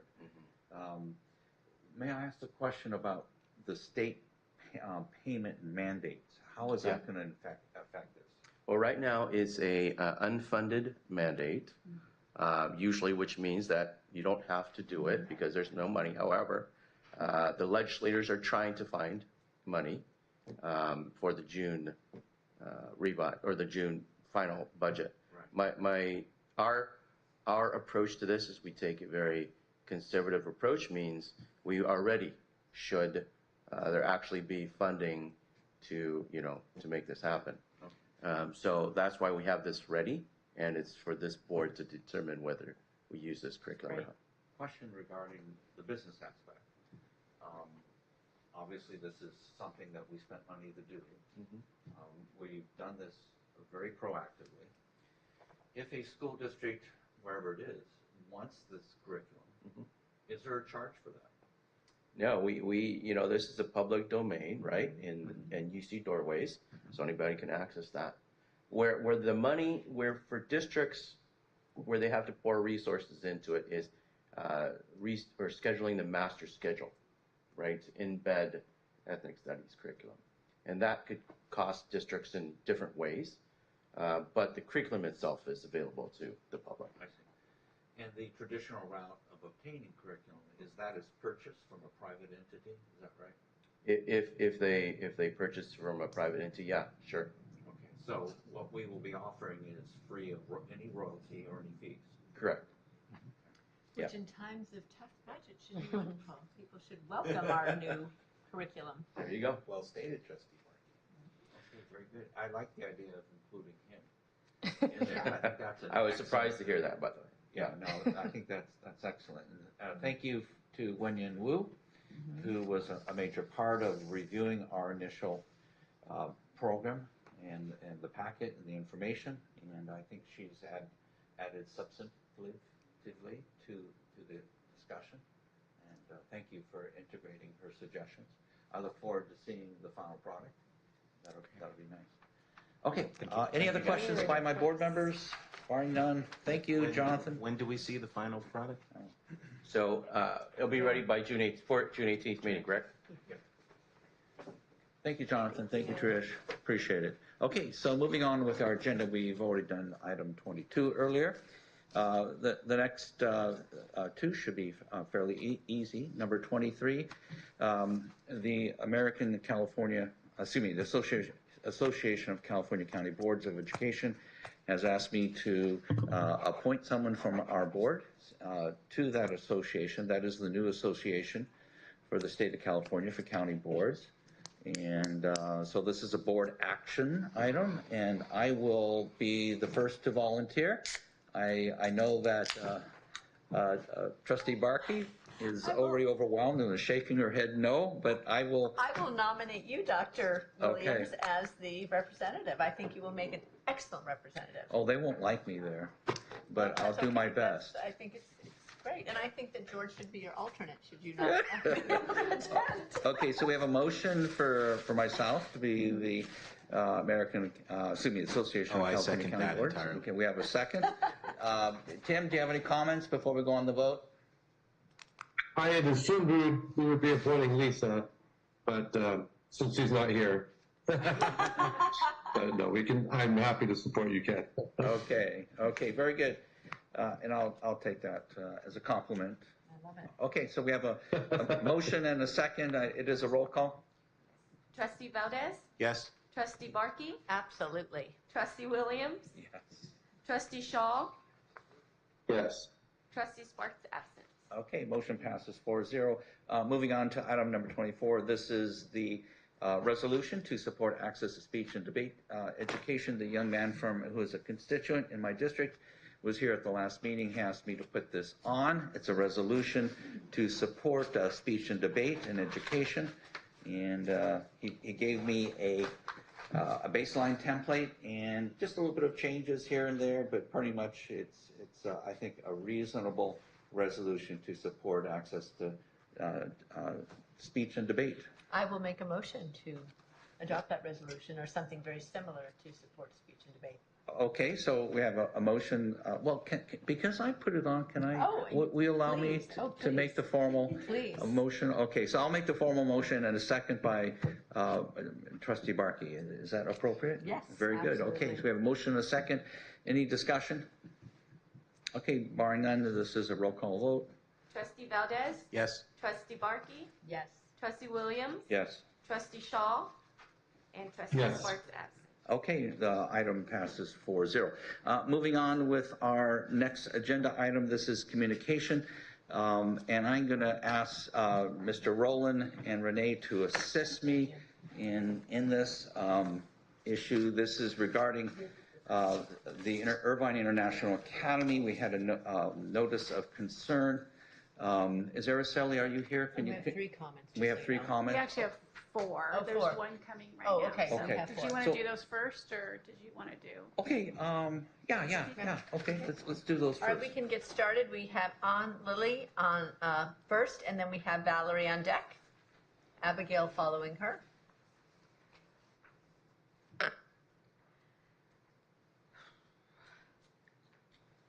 Hi, my name is Ann Lily, and I'm a parent of 3 children at IAA. I'm sure many of you recognize my name by now, which honestly is unfortunate. I never wanted to be in this position. I'm not in school administration, and I'm not an activist. I'm just a mom who'd rather be going on walks with her kids, making crafts, and taking care of everyday mom responsibilities, not standing here fighting for fairness and safety at IAA. A few years ago, my son attended an traditional public school. When he was bullied, I emailed his teacher. She didn't respond. She simply forwarded my message to the principal. When I expressed how that made me feel, the principal said, "Do you want me to help you or not?" That's when I realized the traditional system wasn't a place where parents were truly heard or respected. After homeschooling my kids for a long season, I enrolled my kids at IAA under Dr. Bean's leadership, which took a huge leap of faith. I felt hopeful. As my son recently reminded me, "Mom, you let us go there because you felt we'd be safe." Sadly, that sense of safety is now gone. Over this past year, Tiffany Kraft and I raised several serious concerns: excessive Chromebook usage, unchaperoned field trips, how sex ed was handled, and even teachers yelling at students. We followed all the proper channels: SSC meetings, emails, one-on-one conversation, board meetings. We weren't trying to cause problems or achieve perfection. We were trying to advocate for children and work with the school for solutions. But instead of being heard, we were retaliated against. At the last IAA board meeting on May 20th, 3 middle school teachers submitted letters accusing both Tiffany Kraft and me of creating a toxic, hostile, and discriminatory environment. In truth, I have barely interacted with these teachers, maybe 5 minutes total. I've always shown respect, even when I disagreed. I even gave them gifts for Teacher Appreciation Week. Not once the entire year has a parent or has a teacher or an administrator told me I was acting out of line in any way. So when these letters suddenly appeared, it wasn't just painful, it felt calculated. Yes, I'm nervous, I'm scared. I'm scared for myself, I'm scared for my children. I already told my kids not to expect Student of the Month anymore or any recognition. That's a heartbreaking thing for a mom to say, but in reality, it's the reality when you've been labeled a problem parent. One parent even gave me well-meaning advice: "Hey, in the future, just don't voice your opinion. That way your kids will be safe." That crushed me, but it's also why so many parents aren't here tonight. It's just not worth it to speak up. And honestly, I question myself too. Why did I go down this road? This situation has gotten uglier than I can ever imagine.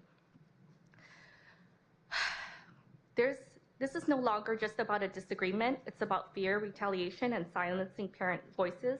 If things don't change, I may have no choice but to return to the traditional public school system, not because I agree with its agenda, but because what's happening here is even more painful. Please help restore safety, integrity, and respect at IAA for my family and for every family too afraid to speak up.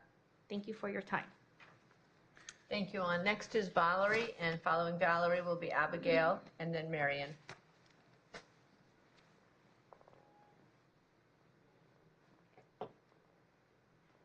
Hi, my name is Abigail Sheehan. I have a third grader and a kindergartner over at IIA. And I spoke here last month about the sex ed curriculum, and I believe talks are still ongoing in my school, and I'm hopeful about that. And I'm back here today because now I'm afraid that parents who do bring up concerns could be themselves or their children targeted for retaliation. Luckily, I haven't experienced this myself, but at the last IIA board meeting, as mentioned, 3 middle school teachers did submit their public comments, and of course, they are part of the stakeholders at IIA and freedom of speech. But for a teacher to say someone like Tiffany or Ann were divisive or created a hostile climate, it just didn't sit right with me. Tiffany's not my best friend or anything, but I see her around school. I know she's a mom who participates a lot, so if she gets a rap for maybe being a complaining parent, maybe it's my fault because I see things that happen, I tell her about it. "Oh, I heard, this one school has a security officer. Is that something we can do?" Or I've heard there's a lot of TV, or I see my kindergartner watching Tom and Jerry, which I wasn't allowed to at that age. So can you ask? And so because I trust her, I give her my complaints. So maybe she's adding it to the board. But she's always been very normal and nice to me. So I haven't had that experience I can't imagine her being hostile. She's very respectful and polite. And then for Aunt Lily, she's the reason I came to IIA. I was homeschooling. I knew her from the homeschool community.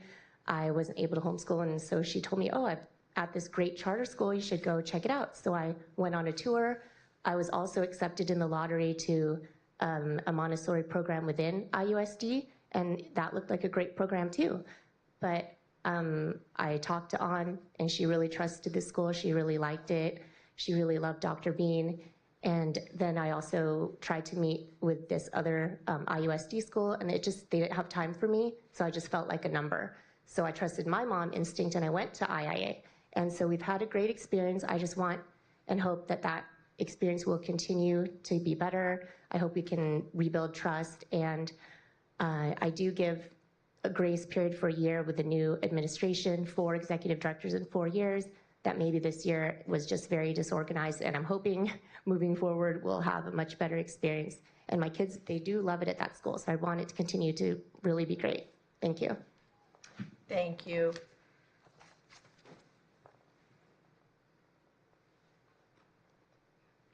All right. My name is Valerie Telford.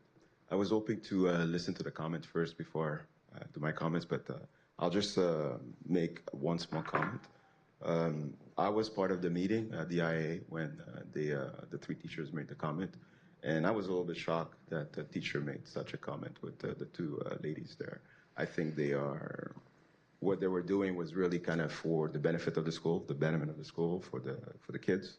And I myself actually also did some comments, so I think it was concerning that if we are to give comments, that we will be kind of prevented, or other parents where they saw that, they will feel like, wow, if I do those kind of comments, teachers will come at me. So that will kind of deter parents to kind of make comments. And I think it should be welcome from the school. So all of that is really to make the school better. And like I said to the school, at some point the comments will be more positive, but this is what we want, right? So to kind of greet parents or to celebrate teachers who've done some good work. But today, this is where we are, right? There's some concerns. We want to raise it. And as when I walked in, there was a great applause to Dr. Bean and how he made some good improvement. This is kind of the thing we want as well, to kind of applaud teachers, applaud whoever at the school that actually did good work. But today, we're here, and we're looking for help, and we hope that the board will help us. Thank you very much. Thank you. Marian, who's next? Hi, this is the first time I am here. I have 3 kids at the school. I have an 8th grader. She's graduating on Thursday. I also have a 5th grader and a 3rd grader. I just wanted to say a little bit of, what made me choose the school. It was when I entered, the first person that I saw was Miss Sai with a very happy face. And she invited me to come and see, classrooms and blah, blah, blah. So I went and I checked every class, and I noticed that it was small settings. I felt like there was a sense of community. There was a sense of leadership. And there wasn't only a sense of leadership, over parents, but also over staff, teachers, and others from Dr. Bean. No one was babysitting others. Everybody was an adult. I didn't see the agenda that is happening everywhere now, the LGBT plus. And that made me choose, what I was looking for. I am not only Hispanic with conservative values, but I'm also a Christian person.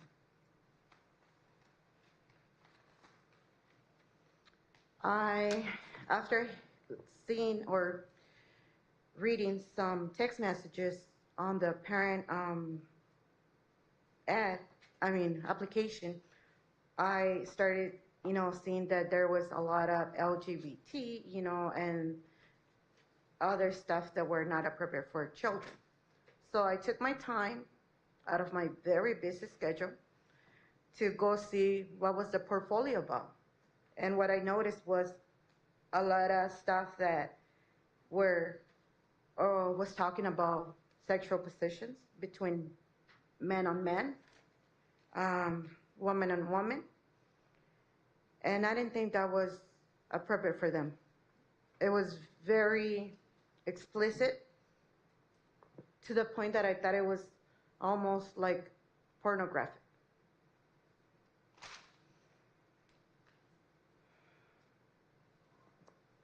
No parents from the 8th graders were informed that there was a portfolio where we could go and see what type of education was there. So that really upset me at that point like that. So we're just being ignored and pushed to the side. Some kids from my daughter's class, Camille, can I still say it? Go ahead and finish your Yeah. statement, yes. Some people, you know, from my daughter's class that were in the sex class said that it was getting weird. And we know what that means in teens terms. It was getting, you know, inappropriate. Thank you very much. Is that it? That's it. That's it, okay. Very good. So that concludes the public comments for this board discussion item. Just as a little bit of background, and I'm not sure where the conversation is. None of this is prepared. None of this is practiced beforehand. So I'm not sure where our conversation is going. I'm very concerned about everything that we have heard. Yes, I'm going to ask Mr. Rowland to help us along with this discussion. There are roads, boundaries, and a path that we should take on this conversation, so it's a very healthy conversation. The substance of what I've heard under public comments by the parents is very much a deep concern to me. The attack upon parents, their reputation, in public comments that occurred, and I watched the video on the last Irvine International Academy Board meeting by the reading aloud of emails that were read anonymously into the record is not the type of public policy and practice that I think is healthy. It hurts the school, and it actually tears down the school environment. It tears down relationships. So that issue in and of itself is of concern to me. I think that's bad public policy. Then the content of what is said in here and the attack upon the two individuals, the parents, is very appalling. And I look at this as somewhat akin to what we had in Trustee Valdez's proposed charter school MOU. These are issues that I'm very concerned with. When you have a teacher that is obviously not taking the rights of the parents into consideration, and we just had a public comment then about material and curriculum that, in my opinion, is inappropriate and should not be there. There is these concerns in and of itself and a whole host of other issues that are going on here. So I'm going to ask Greg if you can help us in the proper journey and public dialogue here.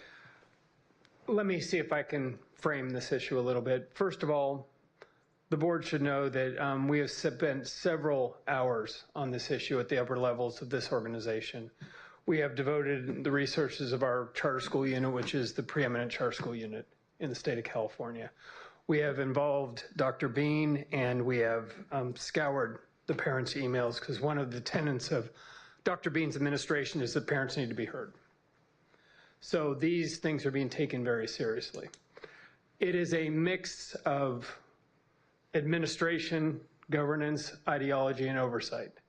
And I'm going to turn it over to Deputy Superintendent Hendrick to tell us what we have done, and then we can have a discussion about where our unit can and should go. So there are certain allegations that rise to the level that the state says that as the authorizer you must investigate, right? And so we've either done a request for information from the school or a notice of a concern in some areas. And so we started there. There's a lot of other pieces we're still trying to look at. As parents, kind of our suggestion, if they've been reaching out to us, is it helps us quite a bit when we have a written complaint by a parent. Because our normal process, just like every school district, the 28, I mean, we receive parent complaints daily from charters and school districts. The UCP process is laid out in statute, and it explains what the steps should be. The district is responsible for investigating that. So the comment we normally get is, well, we don't trust them. And we understand that, but it also gives us an avenue to then ask the school, you've received this complaint, we would like to see every follow-up you've done on it. Without having some of that formalized writing, it's very hard to follow up to see, did they notify the board, who'd the complaint go to, all those type of things. And so That is usually our first suggestion. We hope one of our suggestions for every charter is that they have a policy of how parents can complain, because a lot of times they don't even have a policy, and then it makes it very complicated for the parents to complain, right? And so we have numerous comments from parents. A lot of them are duplicative. It's not just one parent complaining about one thing, right? There's multiple parents about similar items. And so we're still struggling a little bit about, they don't fit into what the state would require as necessarily an investigating. The county superintendent has some leadway in how he can do that, and I think that's what Mr. Rowland can explain. But we have looked at all of them, and like I said, some of them are more concerning to us and have had quicker action than some of the other ones we're still trying to work through how we address. It appears to be it is a board issue with IIA also, because I'm not sure what steps they're taking to correct this issue, which as a board yourself, you would have that responsibility, right? Please forgive the cryptic nature of our comments because we're trying to protect the privacy of everybody involved. Okay, so we're not naming names. The charter school unit and the superintendent have multiple levels of authority. They can suggest corrective action. They can direct uniform complaints. We can investigate. We can appoint a board member. I was going to ask that. Yes, the education code allows us to appoint a board member. It's not usually done. Let me interject here, Dr. Williams. So I heard the parent complaints from last month. I did have a meeting with 4 parents on May 12th. On May 22nd, a formal 4-page letter went out to IIA listing, I tried to synopsize the parent concerns. The concerns, my list here is not all-encompassing, but American flags being removed from classrooms, a safety threat not communicated to the entire school, the sexual education program changing very abruptly and without board involvement, students being sent on a field trip to Disneyland, basically unsupervised. Students were told to purchase textbooks for an in-class assignment.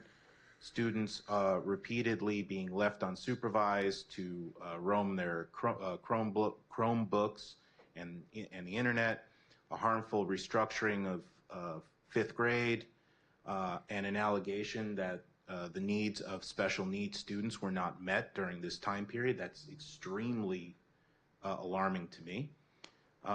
And an executive director taking part in who gets to serve on their board of directors.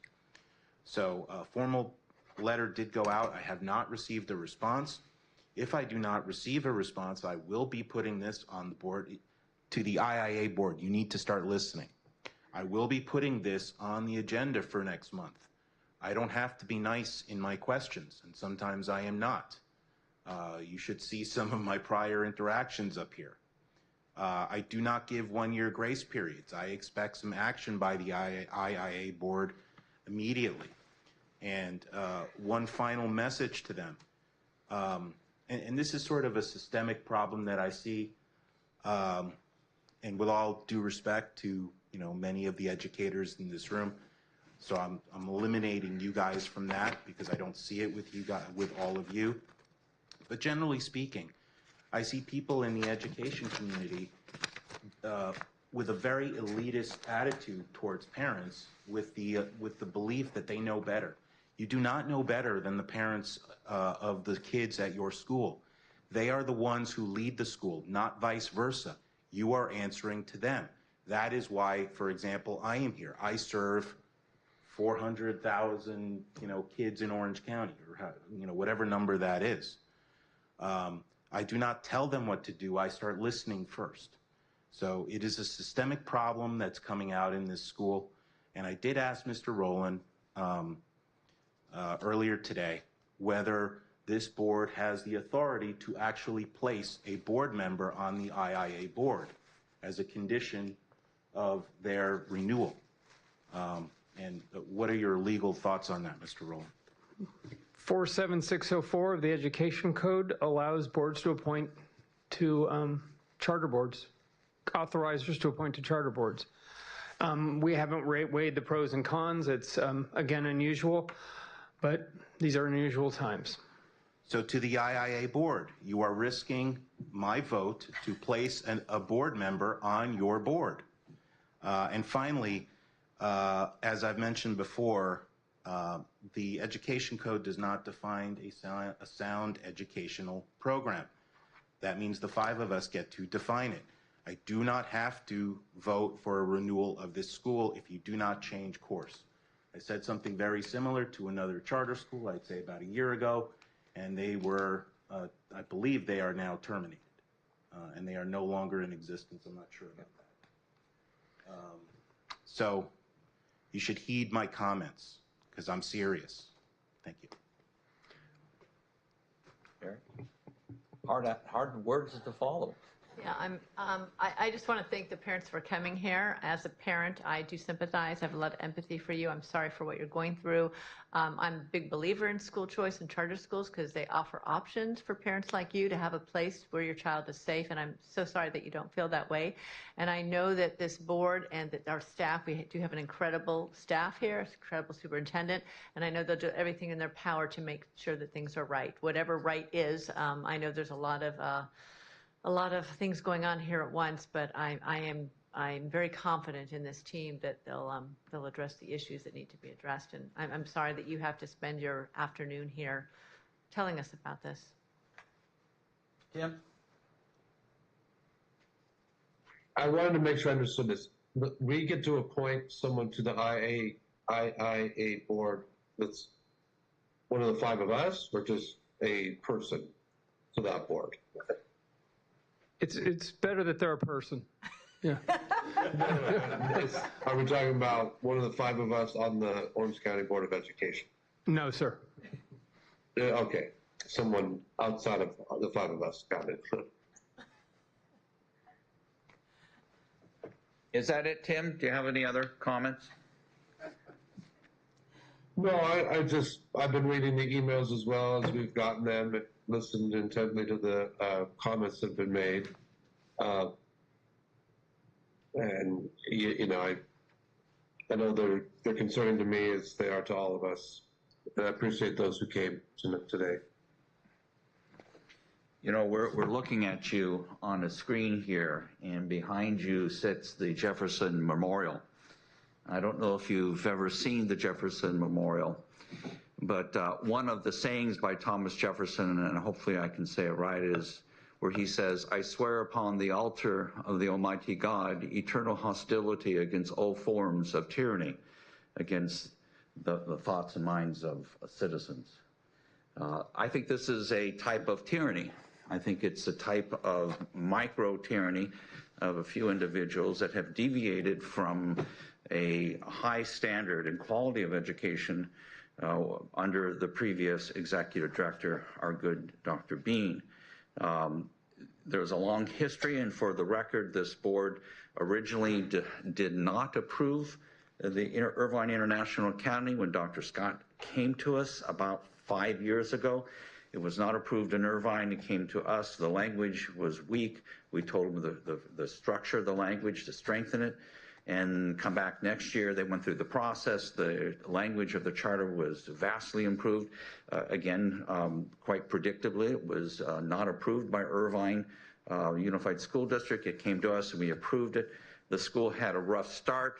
Eventually, it did get going, and it was well structured. Dr. Bean took command of the boat, and it was an excellent 2-year dream when he was there. Now, is this the 4th year of the existence of Irvine International Academy? This begins the 4th year. Now we're hearing a lot of concerns. We have parents who are coming to this. And as Trustee Valdez expressed, this board listens to parents, and I may not use the same strong words he uses, but I agree philosophically on governance principles exactly with him, and hopefully our words will not be discarded. Hopefully that the parents who have been named in these emails, let it be recognized that this is offensive to me and probably to every single board member here, that the email, which had a name on it, was read publicly into the record. I saw the video. I find that very offensive. I find that very bad public policy. Whoever allowed that to happen, shame on you. That will be something that will hopefully will never happen again. The vindictive nature of the language used in here to slander a parent, I hope that you, well, I mean, this opens you up to litigation for pure slander. The allegations themselves are just terrible.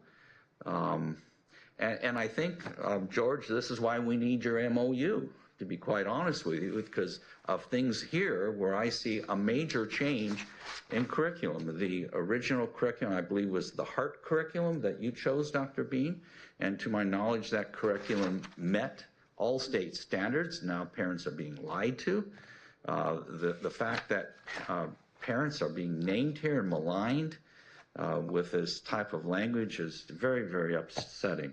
Now, if I can, just because I want to complete this, we're going to, I believe, Araceli, if you can help me, on June 18th, we have our meeting. Did you invite the IIA board to come to our next meeting? Yes, I did. Oh, you did? Okay. Yes. And Were they excited? you don't have to answer, Renee. Araceli, just for the record, we did send out a notice of concern to IIA. Could you let us know the nature of that and if we heard a response? Notice of concern was sent on May 8th. It was very specific around the issue of potential illegal pupil fees for the purchasing of some novels that were used for curriculum in the classroom. And we did receive a response from the school there. They've taken steps to address it and some future steps so that it doesn't happen again. And so they have responded and done their own investigation into it and put some corrective actions into place. Okay. And has there been any allegations that we're looking into? We are currently requesting more information regarding some potential testing irregularities. Okay. Okay. With CASP testing. Okay, very good. Mr. Rowland, so we're going to bring this up on the June 18th meeting. It'll be agendized. We'll have a sit-down discussion. I'm not sure how we're going to formulate that. Maybe as an executive committee, we can talk about that. Maybe you have some ideas now. I have a few ideas. This is an unprecedented. As a board, we've asked some very public questions of our charter schools when we get complaints, and this is an appropriate way to do that as well. I do agree that we should have an executive committee meeting with staff to kind of formulate an outline and the proper questioning, that sort of thing. Yeah, we want to have a healthy discussion. We want to have governance change. I must take alignment with Trustee Valdez. Having us appoint someone to that board may be what changes the school environment. So I'd like to learn more for your preparation about the legalities about doing that. And then, of course, how we're going to structure this public discussion. I want it to be a healthy discussion. I want it to be positive. I don't want name calling. But clearly what has happened here at this school, I think this board takes very seriously our role as the ones that have authorized it. Yes, we'll take a look at the pros and cons of assigning a board member. That was Trustee Valdez's idea that he posited to me during the course of the meeting. So we have a lot of staff to do, and we have a great charter school unit to provide input on those questions and those options. Very, very good. Any other comments by my fellow trustees? Renee, Dr. Bean, any comments? Okay. I want to thank you for this discussion, and hopefully it gives people the truth of what we are concerned with here at this board. Okay, Dr. Bean, announcements. Yes, I have a few. So if we could get, there we go.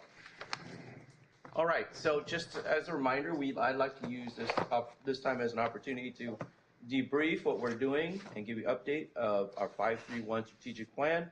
This is the new visual for that. As you see, we have 5 initiatives, 3 support objectives, and 1 big audacious goal. So today we'll cover a couple of these. First, I wanted to let you know that just within the last 3 months, we've actually welcomed global education leaders come and visit our department and exchange in dialogue in the ways that South Korea does its education. I think you pronounce that as Gyeonggi. Wait, how do you say that? Gyeonggi province. Okay, all right. I have a hard enough time with English, so now you're asking me to speak Korean. So we had South Korean visitors who actually were in charge of education for this entire province. So we exchanged ideas, exchanged just some pretty cool facts about both the education system. And then March 28th, we had exchanged ideas with representatives from Chapala.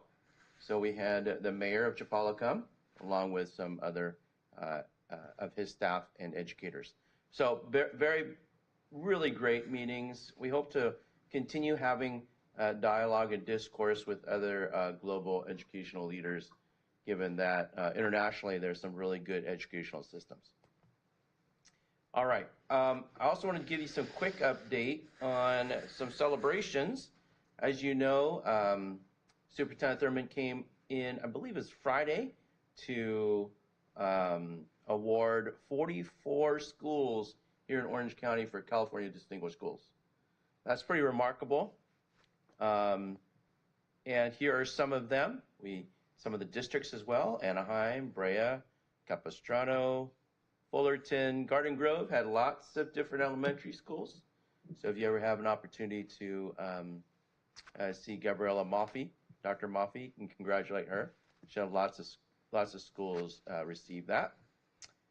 Huntington Beach, Irvine, La Habra, Los Alamitos, the school that my children all 4 attended at Rossmore Elementary, they got California Distinguished School as well. Newport, and then you guys have 2 schools that were given the California Distinguished Schools Award. That's IIA and Oxford Preparatory Academy. So big congratulations to all these schools. And then, and then of course others in OUSD, Placentia, Saddleback, Santa Ana, and Tustin. As a part of the big audacious goal, I do want to give you an update on how we're improving access. So we have participated in over 30 meetings. I have directly participated in over 30 meetings with different access staff in schools for the last 10 months. And we unveiled at a staff meeting last week over 300 access employees. We've unveiled a vision and goals that all of our access leaders and teachers gave input on. And so here's our vision. I'm not going to read it all to you, but this is the vision that will direct how access will perform in the next 5 years. We call the Access 2030 vision. Some of the things in there are in these 5 areas, and I think you'll appreciate that. Access is going to focus on these 5 goals of career readiness, CTE pathways, personalized rigorous instruction, safety, engagement, and attendance, EQ leadership and resilience, and then practical life skills and financial literacy. So if we can do those 5 things well by 2030, then access will have completed a great transformation. All right. And all of that was done through all these engagement conversations, also done through an outside organization called Leading Elephants. They held focus groups with over 100 employees to gather information. And so we're really happy about that big audacious goal and where we're heading. And so we're going to be engaging in conversation with any of you all, especially around CTE pathways, right? So excited about that. And that is my update and announcement. Very good. Renee? Well, believe it or not, our next board meeting is June 18th, and the submission deadline is June 4th. Okay. And packets will be delivered June 3rd. And then the major, You mean, June 13th, I'm sorry. Yeah. it's long. It's long. And so the main items we have are the budget and the LCAP. We've added this conversation, but usually we've not put a lot on the agenda. We're still waiting, and I'm not sure if the whole board is aware that Newport Mesa has changed their guidance on interdistrict appeals. And so if the appeal has been before this board and the board has already granted that appeal, they're not sending them through the next year. So this may greatly reduce our public hearings. They will the first time we see them, is our understanding, right? So we thought we had 3 for next meeting. We're still waiting to see if they resolve or not. But, we started with 7 for this meeting and we had none, so. That's a huge success. Yes, we're pretty excited by that. The other exciting news I have is we have received some applications for the board liaison, and so I needed to see when the board would like to meet to do interviews. And so I did not realize that Dr. Sparks will not be back until June 7th. Right. Or July 7th. Yeah. So I don't know whether you want to go forward without that, whether you want to hold, or what your thought process. I was thinking if we had a light meeting on the 18th, we could maybe try and do it before then, depending on your availability. When is the closing of the application period? So we did it open till filled, which allows us to do interviews whenever we have enough. Right now, it looks like out of the ones we have, there's probably 3 to 4 that are highly qualified candidates that you probably should interview. Okay. But if you don't choose somebody from there, we still keep adding the applications, right? Okay. So you don't have to just pick from that pool. I see. Okay, I'd like to have everybody's thoughts. George, any thoughts on this position? Interviewing? Well, I definitely don't think we should wait until July. So if Dr. Sparks is out of country, she's out of country, and then we should take it upon ourselves to begin that process. Well, and I thought I heard Dr. Bean mention maybe she could come in remotely too, so that seems like that could be an option. You whispered that and I heard it. Yeah, we can zoom her in into these different panels. Okay. I know that we were going to begin the process, and you're going to help lead us, very similar to how we did the GC and the superintendent, where we'll have 2 rooms perhaps with 2 board members in each one, so we don't break the Brown Act. And then we'll come together and make an assessment to go on to like a second round, perhaps. Very, very similar to how we did with the GC and the superintendent. So maybe the leadership can come from Greg. We'll put it down on paper, and we can begin interviewing whenever we have the time. I know I will make the time to be there for these. Tim, are you going to be able to participate? Are you in town in the next few weeks? I get home this Sunday from Washington, D.C., and I should be home. Well, shoot. I might be leaving July 5th. Okay. So are we talking about the second half of June? Yeah, probably be after the 18th, I would assume. After that? Yeah. Mary, are you interested? I don't think we should wait that long. If Renee thinks we have 3 qualified candidates, these qualified candidates are looking for other jobs. We don't want to. I don't. So you'd rather go sooner than later? If Renee thinks there's 3 qualified candidates, we should make, I think, every effort to interview them. They might find something else, and then we potentially lose out on someone that we really wanted. Right. Could you send? How many do we have altogether? How many applicants? I believe 7. 7. Could you send all of those applications to the EC, and then actually, Greg, can we send it to all the board, all the 7 applications? As long as we don't talk to one another, right? It's probably best to just do 3 to the EC, the 3 top. Yeah, but I'd rather have the EC then select who will go to the next round then.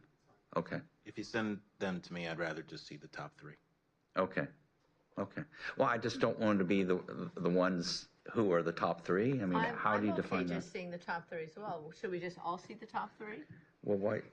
So the concern would be that we select and have the ability Well, Dr. to Williams, create if I- the top three. If I may, sorry to interrupt you, if I may, since this person will be reporting to me, I think it'd be easier if you just let us screen the top three and give them to you guys. That way, you don't have to try to figure out how you're gonna engage in a discussion on who the top three are, right? That's what the staff is here to do for you. So we can do the top three and then give it to the executive committee. With all due respect, I don't like that as a public policy governance issue. I believe since it's a board position we created, the board should have a role, and maybe the EC can help with you, with your expertise and knowledge, select the top three. How about that? That sounds great. Okay. Yeah, we're here for you. Okay. Okay, so overall, the EC is going to be working with Dr. Bean and staff, who will be our top three. How does that sound? However you want to handle it. Okay. I think that's a reasonable governance finality We on will this. pull the board tomorrow for dates. How's that? Okay, thank you. And then we'll send the EC the applications that we have, all of them. Yes, yes. Yeah. Okay, anything else, Renee? Okay, very good. Legislative updates, Tim, Mary, anything we should know? You want to go ahead, I don't think so. I've been a little out of pocket with the traveling I've been doing, but I don't know if you have anything, Mary. No, I mean, I think we're sort of just waiting to hear at this point. I think we're in a waiting period, so I don't, maybe next meeting, maybe by the 18th, we'll have more to report, but I don't believe we do tonight. Very, very good. Okay, board member comments? Barring none, wonderful. So I'm about, Oh, Tim, did you want to say something? Actually, Tim Yes, did have I did. something. Okay, it's hard because very quickly. your back is to me. I can't see you. Go ahead. Very quickly, I just was going to thank you, President Williams and Vice President Barkey, for having the moment of silence and your kind words at the beginning of the meeting for